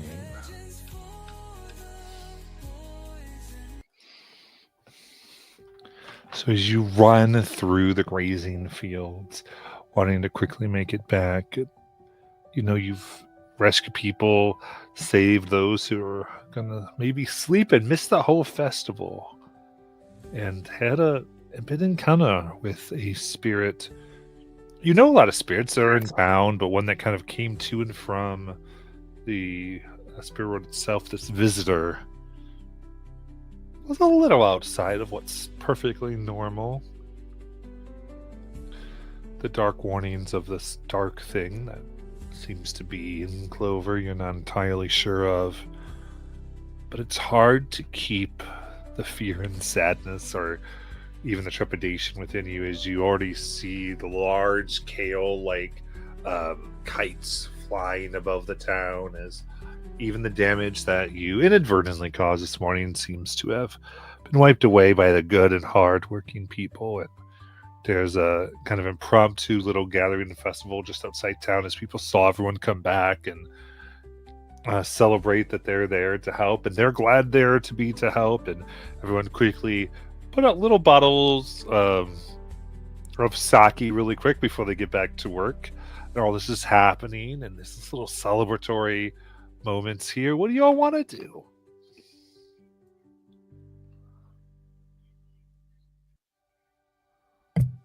So guys, the spirit gave me something.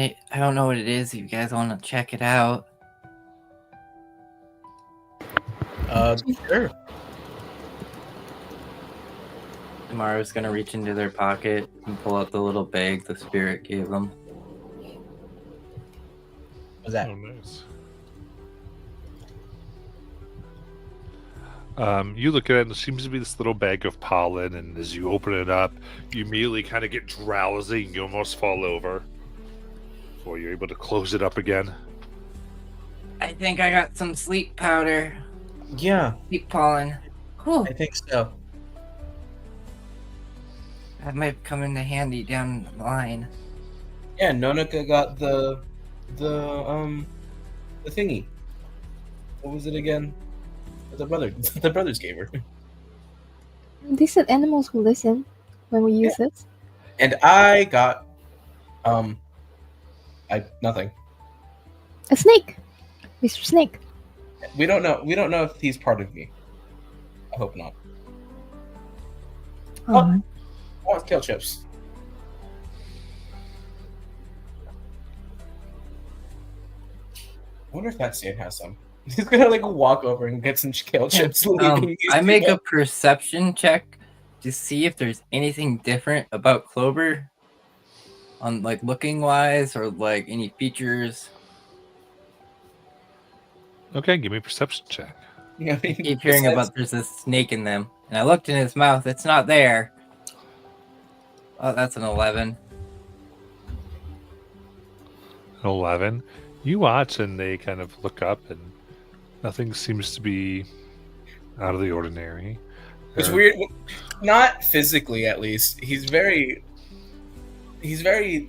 acting a lot differently. He actually waves and like, hey, you want some? You want kale chips? I think I can get you a kale pie. Maybe. You want one? don't stare Yeah. too hard, Imoru. Mr. Snake might be shy. Is that his name? What are you guys talking about? Nothing. Okay, Oh, chips. 4 orders, please. 4. We're only 3. You forget Oh, about Bunta. Yeah. Go. Oh, you got it. Just need 4. That'd be 4 petals. You go. Have a good day. Clinks. Ding, ding, ding, ding, ding. Wow. Anyways, what were we talking about again?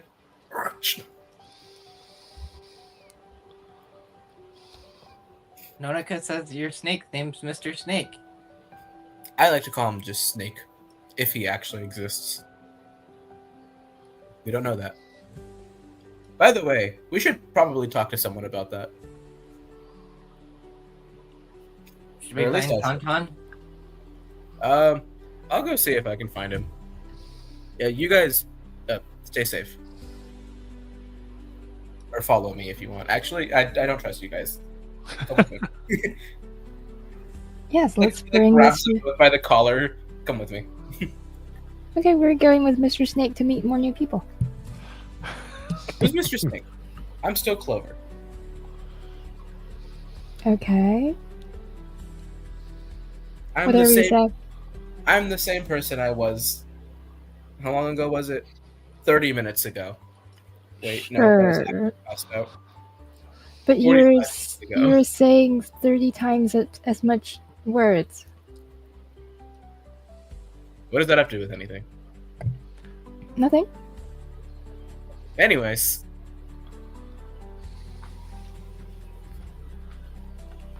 Tauntaun!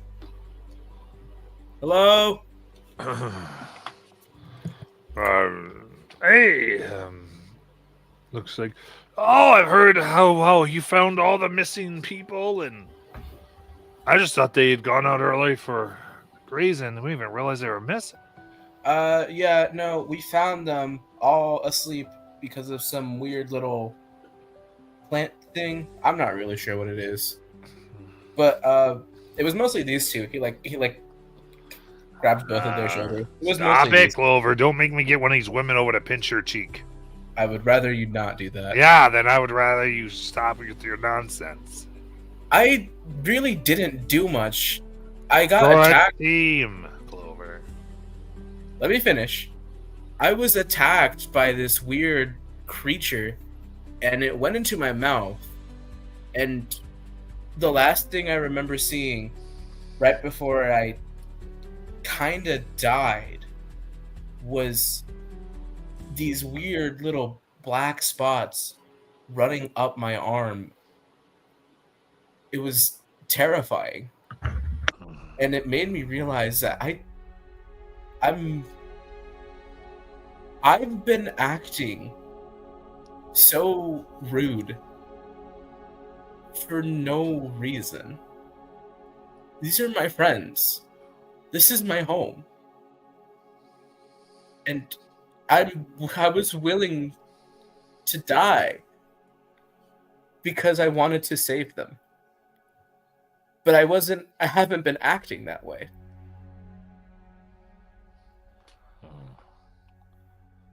Seems flower that. But you mean it was a beck and bloom?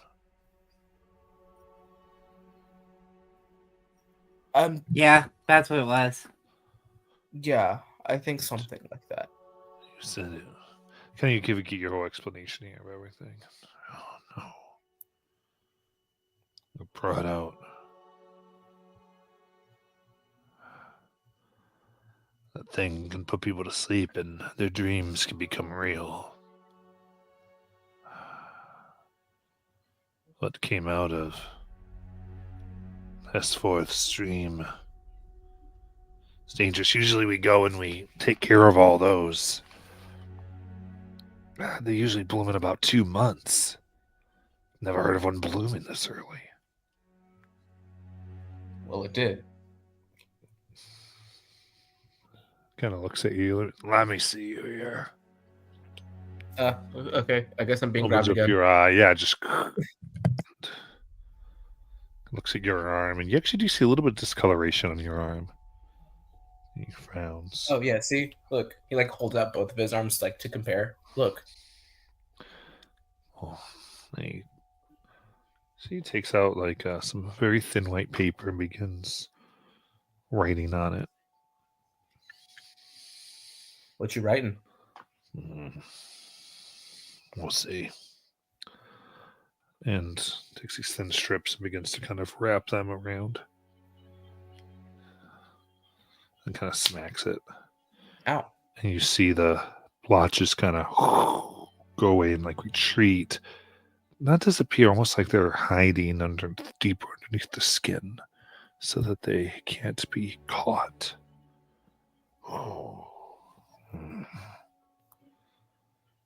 A little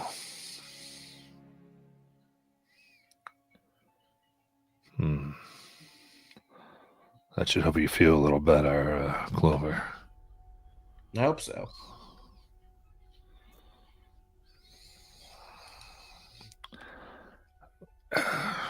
None of you've been far outside Okiri, Esforth has seen things worthy of nightmares.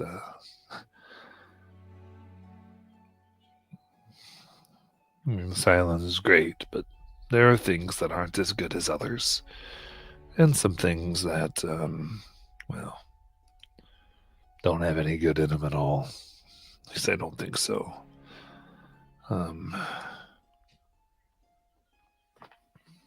But it's usually near the coast.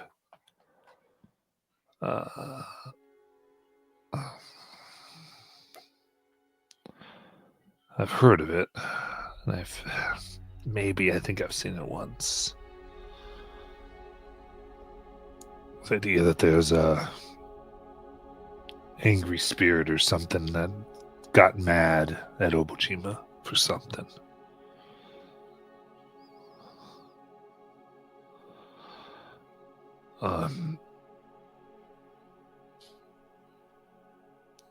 Anyway,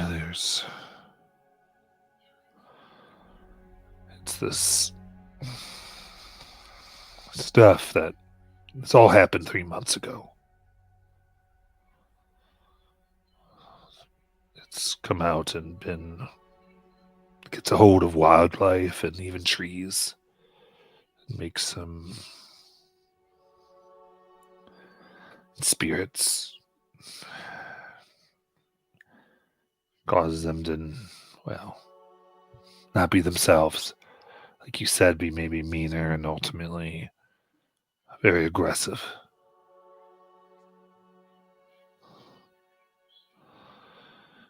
It doesn't spare any living thing. It just keeps coming, changing whatever it touches. That's what I hear anyway.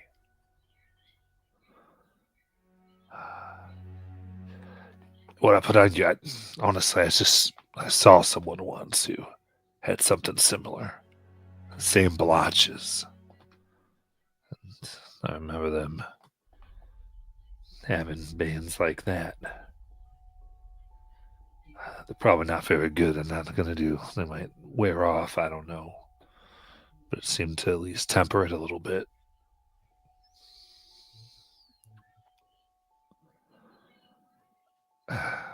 I don't know how to cure it, Clover. But I mean, at least to help you a little bit.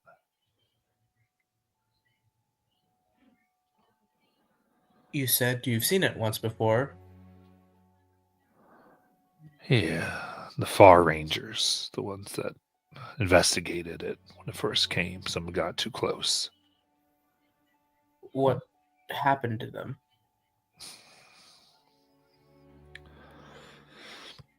Well, I think they got the similar treatment like I just gave you, probably for someone much more skilled. But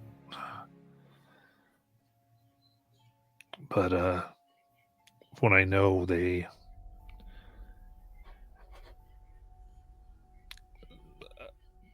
all right. Like I said, I don't know much, but they got sick, and I think this kind of makes them feel a little better. Yeah, I think so.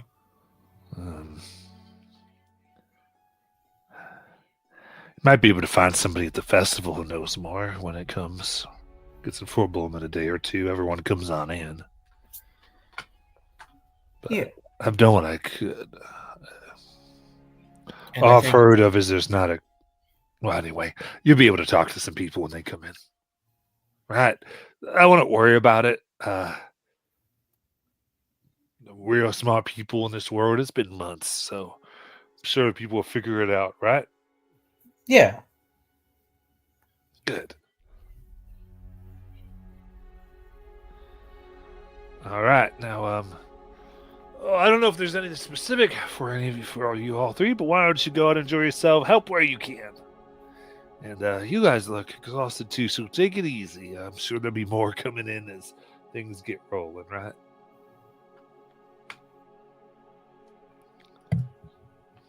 Okay, thank you.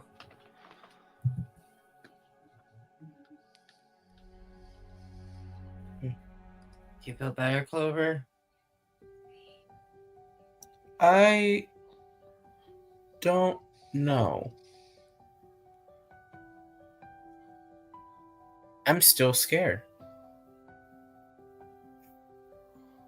I don't know. But what I do want right now, kale pie. Let's go.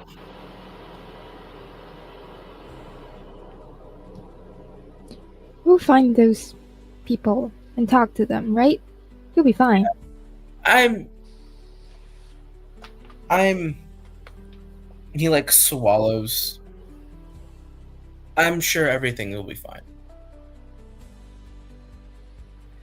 Maybe once the Kale Festival's over, we can go looking for them. Yeah, Maybe they will be here. Everyone will be here, right? we'll have a Yes, lot of the people Kale here. Festival.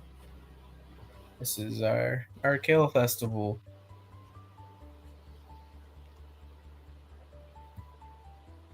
Absolutely. And what do y'all want to try to dive into?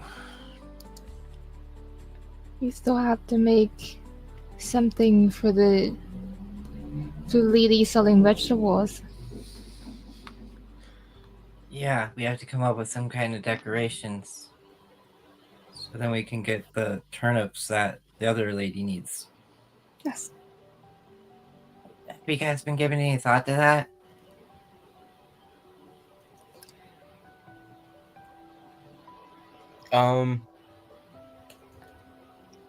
After yesterday and today, I can confidently say, no. I've not been thinking about decorations at all.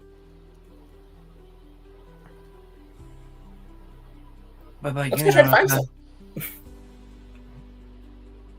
Oh, I don't know. Maybe we could look around, see if there's anything people don't need that we could make them into, I don't know, shiny decorations. Yeah, let's go. I was gonna ask around, see if they got any decorations. It's nice having a little trip where I don't pass out because of a snake monster. La la la la la la.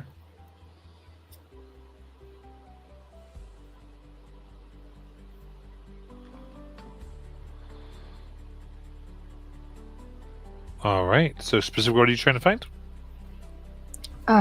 So searching around the place, I'm assuming that people are all doing like decorations and stuff, so things left over that they don't seem to need anymore. To try to find if there's anything we could make into like a huge decoration for the vegetable shop. Oh, okay. Very cool. Yeah, what you guys? People give me some investigation checks. Hooray!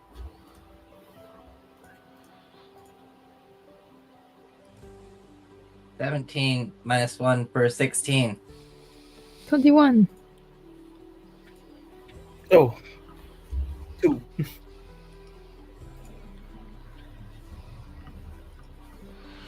Nice. All right. So, looking about, yeah, everybody's taking different stuff, and I would say, so should you get a 2, Clover, or 22? No, 2.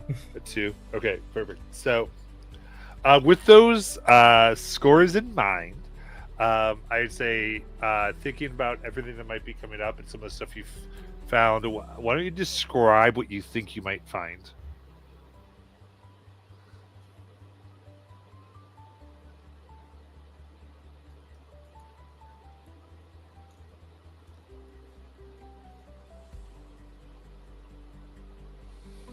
Amaru has found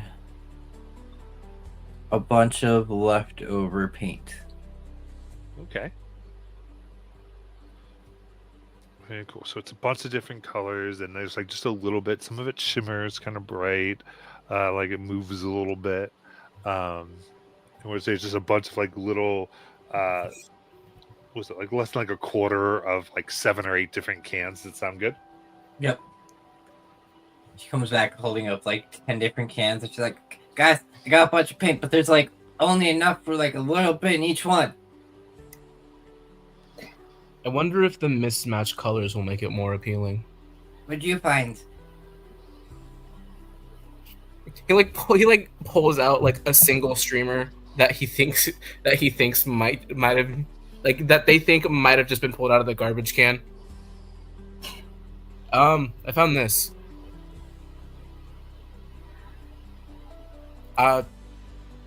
No one really wanted to talk to me after I destroyed everything earlier today.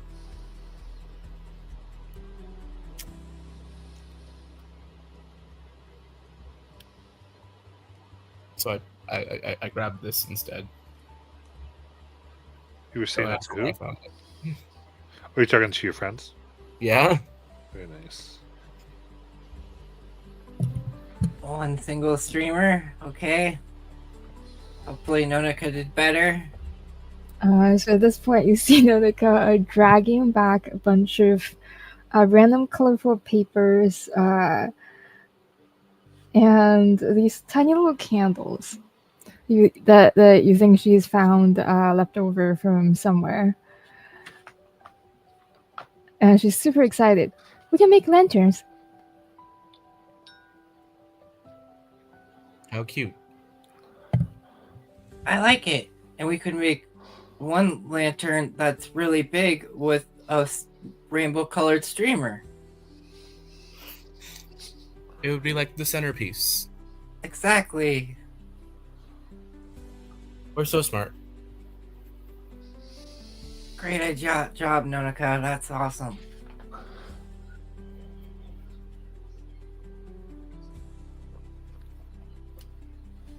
Okay. So Niska, so you're trying to craft an enormous paper lantern? Mhm. One There. big one and a bunch of small ones. Okay, well, this one's like kind of flying off and all this. Very cool. And then what does Clover bring in again to the whole thing? Just the single streamer. One stream. I love it. Very cool. All right, so you should describe what you are doing to make this enormous thing and like your piece in it. And we'll give a check appropriate to that. My piece is I paint them. And then I also take every piece of a little bit of paint that's left and go across the streamer perfectly so it looks like my hair in rainbow colored. Perfect. Give me a Dex performance check. Okay. What was plus dex? So that is going to be a 15 plus 4, 19. Okay. Very nice. So you able to paint and these shine, beautiful colors. What's the painting job look like? So the painting job on the big one is obviously like pieces of kale and everything to represent the Kale Festival. But then if you look really closely, there's a picture of each of the groups of our little group members, and on the bottom there's a little signatures that says called DDM out loud. Just say our name and we'll come. And then and then there's the rainbow colored thing that like leads up to it. Case of trouble, DDM. Yep. Advertisement. Or be like a guild now or something. Very good. Then Annika or Clover, what are you doing? Well, he only had like the one streamer, and he let Imaru kind of have fun with it. But he can kind of the best he can kind of do is like turn it into like a little bow and like wrap it around the centerpiece lantern, just to kind of make it look colorful and pretty. Okay, taking over. Give me a sleight of hand check because you trying to get it all beautiful.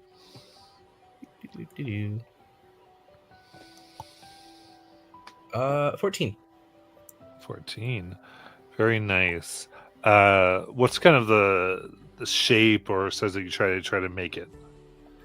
Just like essentially just like one of those like a cute ribbon bow. Okay, so like 4 or 5 loops almost. Yeah. Beautiful on top, very cool. And then Nanaka. Nanaka is trying to cut and piece together different pieces of paper, which she should be pretty good at. And as she's doing that, she is also casting Task. So the thing about Task is she can have 3 things and just active at a time. So as she's doing that, there are these invisible little hands on all sides of her trying to like make these little vegetable shaped small lanterns also. Amazing. Also give me spellcasting with proficiency. Okay. So 12. Okay. So, describe how like they're doing the job, but they just have a little bit of trouble, and there's all these like little tiny mistakes, but they're still like together what they're meant to be. But it has that kind of like homemade and perfectness to it. What's the big image? You think? I think as she is doing this, her little so these small invisible hands kind of like check in on what one another is doing, and they start fighting a little bit. Like mine's better, and so sometimes it's like a bit mismatched. Like there's a tiny piece of paper that's a different color and things like that. Nice. So in there, like one hand put their piece of paper where the other one should have done, and it gets out, and it's just absolutely charming. And this is going to the vegetables. Yeah, the lady who was asking for like shiny decorations and stuff. Yep, this is going to. I have her name. Mara pulls out her journal. Gwyneth. Yes.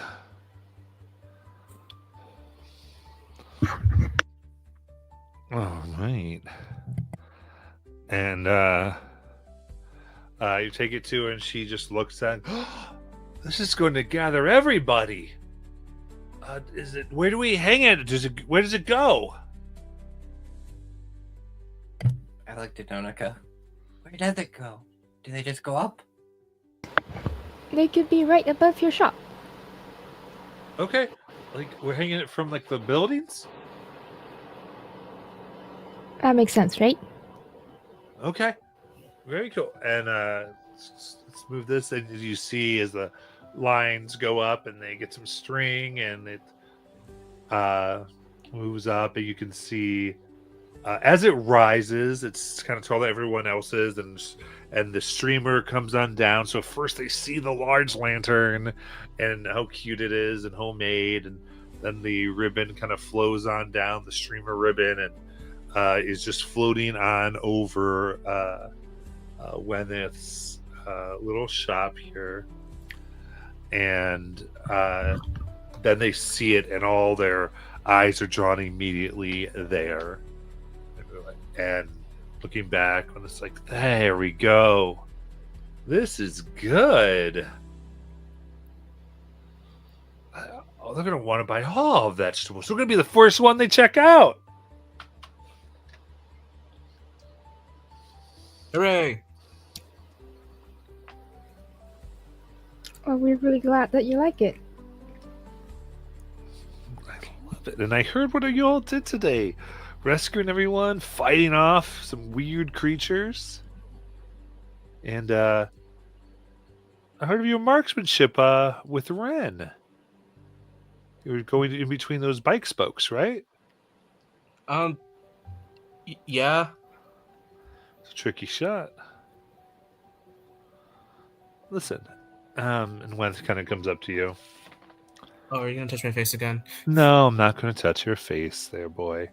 Oh. But you and Akato,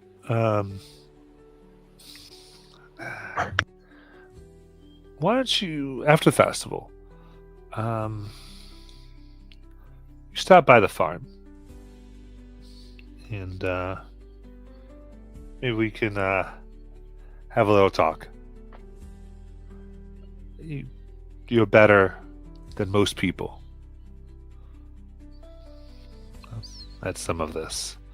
And we should see how good you really are.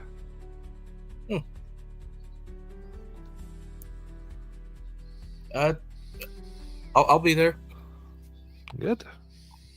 Well, first I gotta talk to a couple people during the festival, but Oh yeah. Way after everybody's gone. yeah, hopefully this will. Hopefully they shouldn't run too long. Yeah, He takes a glance at his arm. yeah. It's going to be a few days. The festival lasts for a few days, so this is like almost in a week or whatever. She's saying after everything comes down and cleans up. Also, you think Ren was good at archery? He's better now because he has Mr. Snake. Right? What? Clover? Huh? What was that? Nothing. I was just saying you're really good at arrow stuff. Thank you.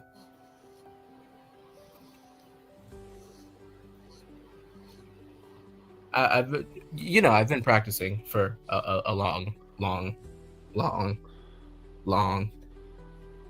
time. So Yeah. I would hope I get a little bit better as time goes on. Yeah, and now you're double as good. How so? Nothing. Okay.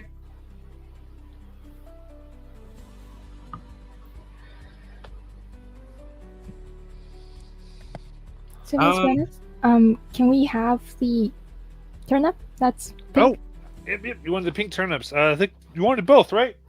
Yeah. Yes. Yep, you got it. So you have the only two at the festival. Hooray. Man, it's not gonna matter with this sign. I'm gonna get the blues and the purples all sold right quick. Thank you. You're welcome. Have a great day. Bye-bye. So who do we need to get these turnips to again? We have to deliver them to Lynn. Ah, Big Six right. store. cool. All right, let's go over there.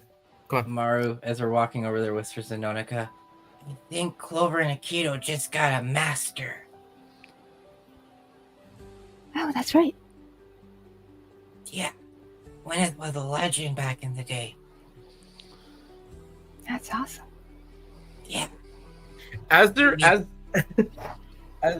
as they're like walking in front of him having this conversation, he's like secretly like bouncing up and down with excitement. Yes.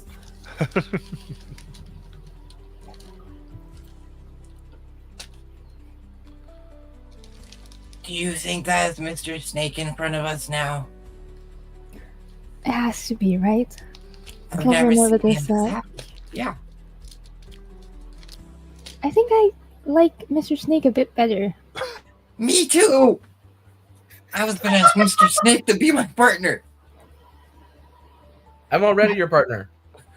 Yeah, but You guys know you're whispering very loudly. yeah. Can Clover be like my alternate partner if Mr. Snake gets hurt? I'm the same person. So that's a yes. I guess. Yeah. It's still me. She high fives Nonika. Nonika wears a face like, yes, whatever you say, Mr. Snake.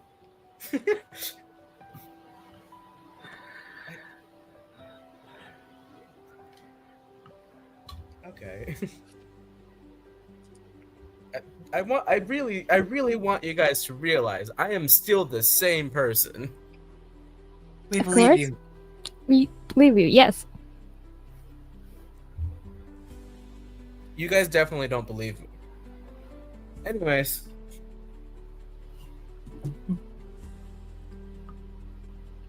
If it makes you guys feel better, I guess I can go along with it.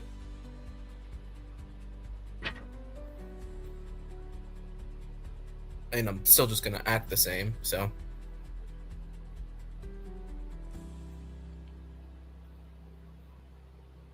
To Lynn's, we go. Yeah. Go over to Miss Lindley, and she's repairing her setup after the earlier incident this morning. And you can see she had everything. She had like precisely distanced from each other.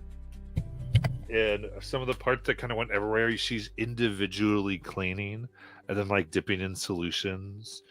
Going, oh, it just moved 2 inches, Miss Lindley. I'm sure everything's fine. We just people don't know what they're talking about. Hi, Miss. Hey, I'm so glad. Oh, if it isn't, I just want to let you know. I heard what happened this morning and found everything, and I am totally good. I'm glad you all are safe and good to go, and Relatively. yeah, and so happy. Insight check. Roll it. Oh, that's an 11. An 11. With an 11, you can tell that like her left hand is like tapping a little bit on the shelf, like and like her face is smiling, but her eyes are not. I Is think she staring at Clover? Yeah, at that, Amaru sneaks Like a up. Clover and- who's like happily smiling. Like Yeah. Amaru slips in your hand, Clover Clover, yesterday. the pink tulips, and goes, maybe you should give them to her. Oh, okay. Here. Pink turnips, yeah. Yeah, turnips. We found. We didn't find them. We got these. Huh? For you. You got them? Yeah.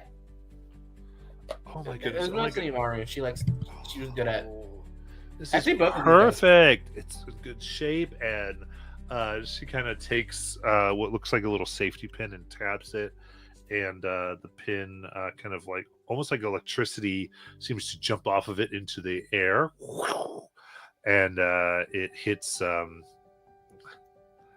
what looks like this little black box that's on somebody's hip as you hear through their headphones, like, never gonna give you up. She goes, it's perfect.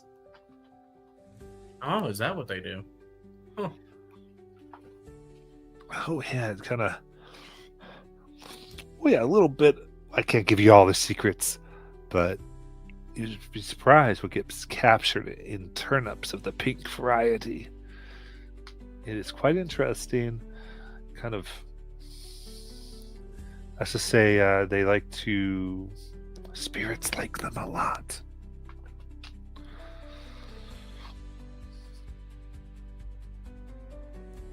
But perfect. This is going to be great. There's many things I can do. So what can I do for you three? Actually, we're here to help you with your store name and the sign. Oh! Perfect. What do you think, what do we need to do? What do you think if we called it the Oops Fix-It Shop? Because when people break something, they say oops, and they will think of your shop. Oh. Oops. Fix-It Shop. I like it. I like it. Think that's it? Should we add something else? I've never been the creative type. The oops. This is good. This goes to the oops shop. Oops, I did it again. I don't know. So as she starts to, she goes, all right, can you make the sign?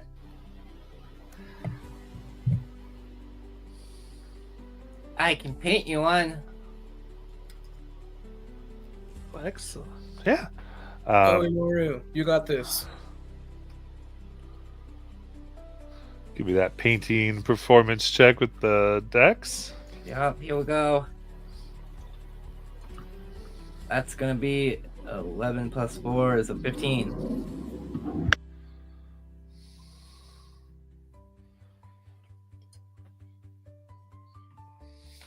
All right.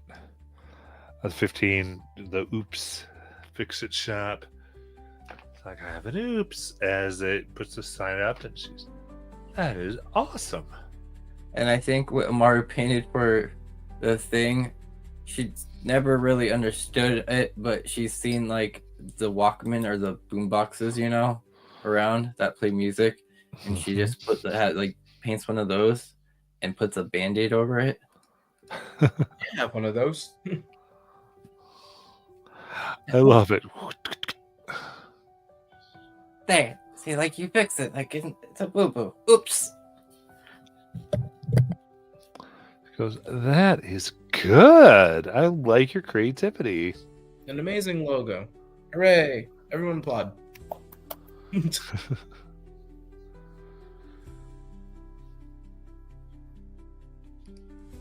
like a weird in between where you can't tell if he's being genuine or condescending. You're Yeah, not sure if Clover or Mr. Snake. Look.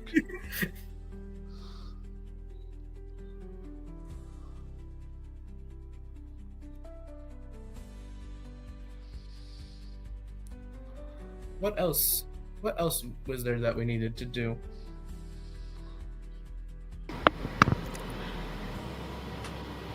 When we checked yesterday, some of the shops weren't open yet. Maybe if we went back, there will be people there needing help. But before we go, you didn't happen to fix something recently that you're not using, did you? That's really cool for us that we could show off to everybody and be like, hey, look, go to Oops, they fixed it. Oh, she laughs and she goes, well, I did find a broken piece of junk that I was working on while I was waiting for everything. And, well, you did so well. I guess we can do good work. And she takes out this octopus-shaped kite that she puts up and goes, I just got this up and running.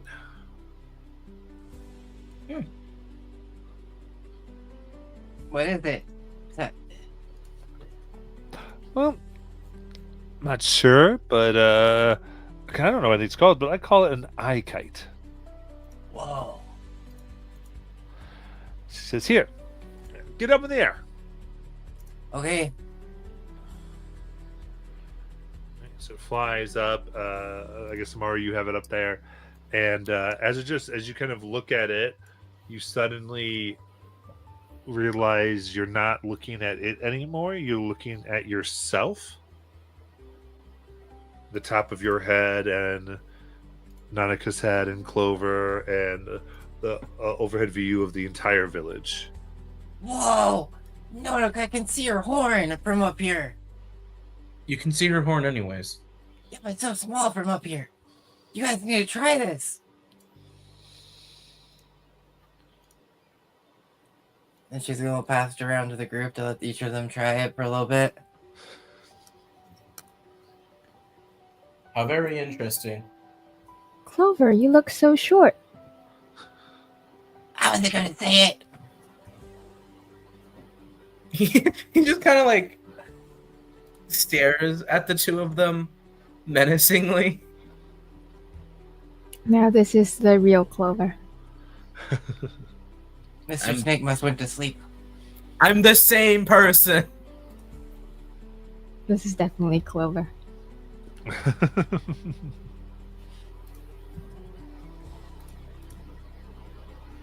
want to go home. Amazing. All right, this is the eye kite in D&D Beyond. Cool. This might come into handy down the road, guys.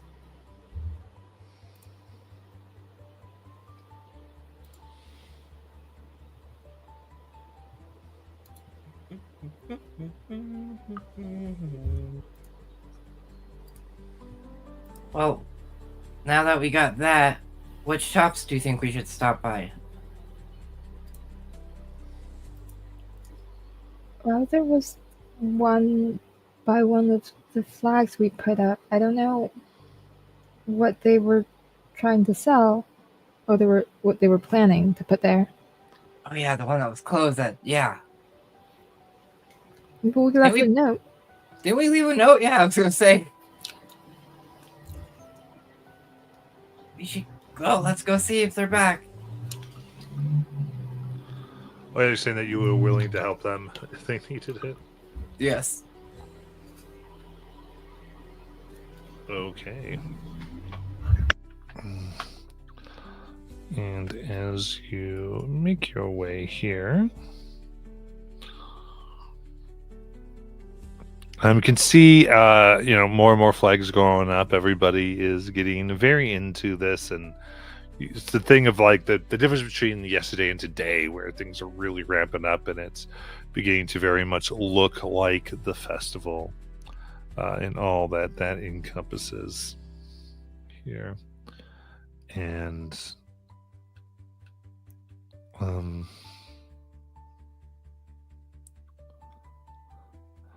coming right up to it, it's somewhat interesting. Here in the eve before the festival, you see these this group of young, maybe like teenage boys and girls are kind of in front of the booth, and they're laughing at all the wares that all look to be like hand carved spirits and some animals, but all of them have, it's like it looks like a lot of like the kids of the family helped carve them, and it's kind of like this curio shop, and it's kind of adorable and cute, and the type of thing you might see and kind of get it to help support like these kids trying to do something, and these kids are kind of laughing, and when they can, as they are like kind of making fun of what's there, they kind of moving their hands, they accidentally knock down a few, like, oops, I'm so sorry, looks like it's going to be a little worse than it already was.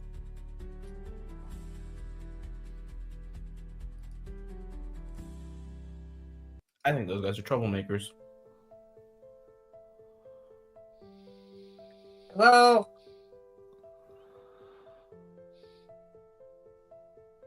Hello. I kind of look.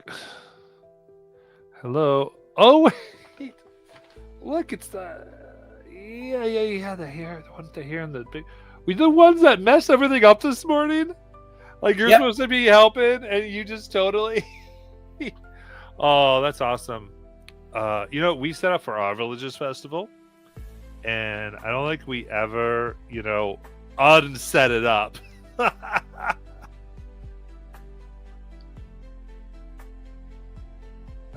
You guys get our note? So you see what people actually trying to run the booth. They go, yeah, we got the note. For the most part, everything's fine. As these group kind of turn around, as they go, you call this fine? Listen, you should see the shops we run. Those are fine. Why are you guys being mean? I think they're doing quite well for themselves. Not being mean. We're just pointing out that that's ours is being very. Maybe we're just better. And when you're talking to somebody who's better, there should be a little bit of respect.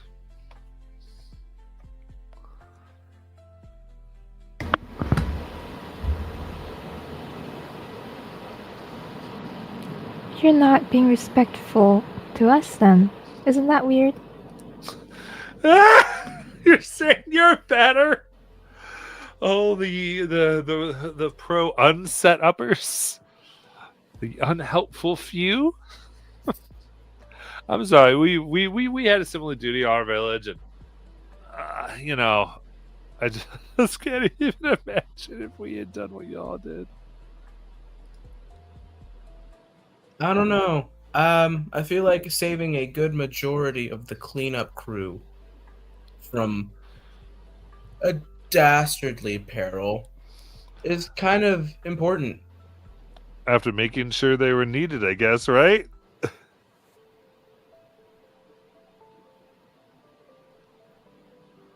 mean, to be fair, we kind of already needed them, even before my screw up.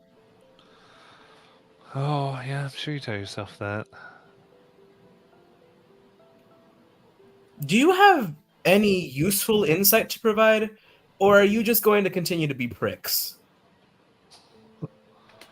Well, you're getting nasty. Oh, trust me, I can be nastier.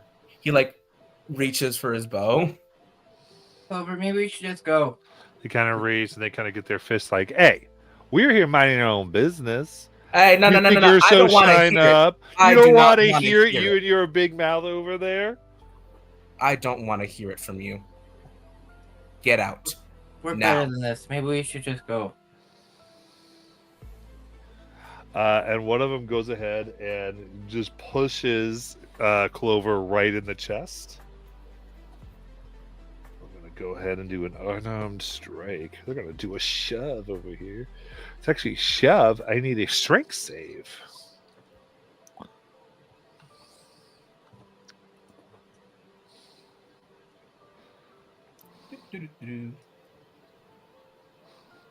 That is a 19.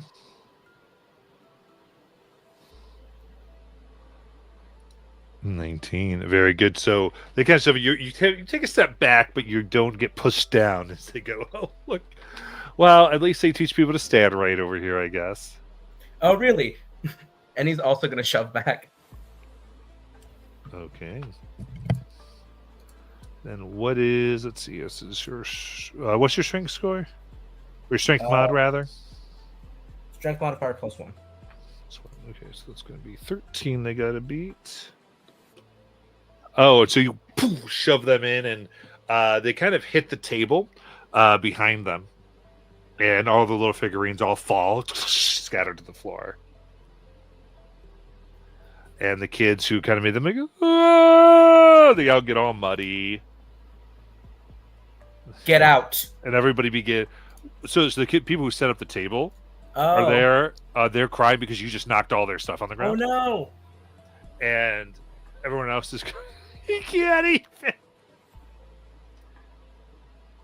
And they go, "You're stepping up and you're messing with kids, little kids' toys. Big person trying to make a mess. Look at this guy. He's trying to bully these kind folk over here."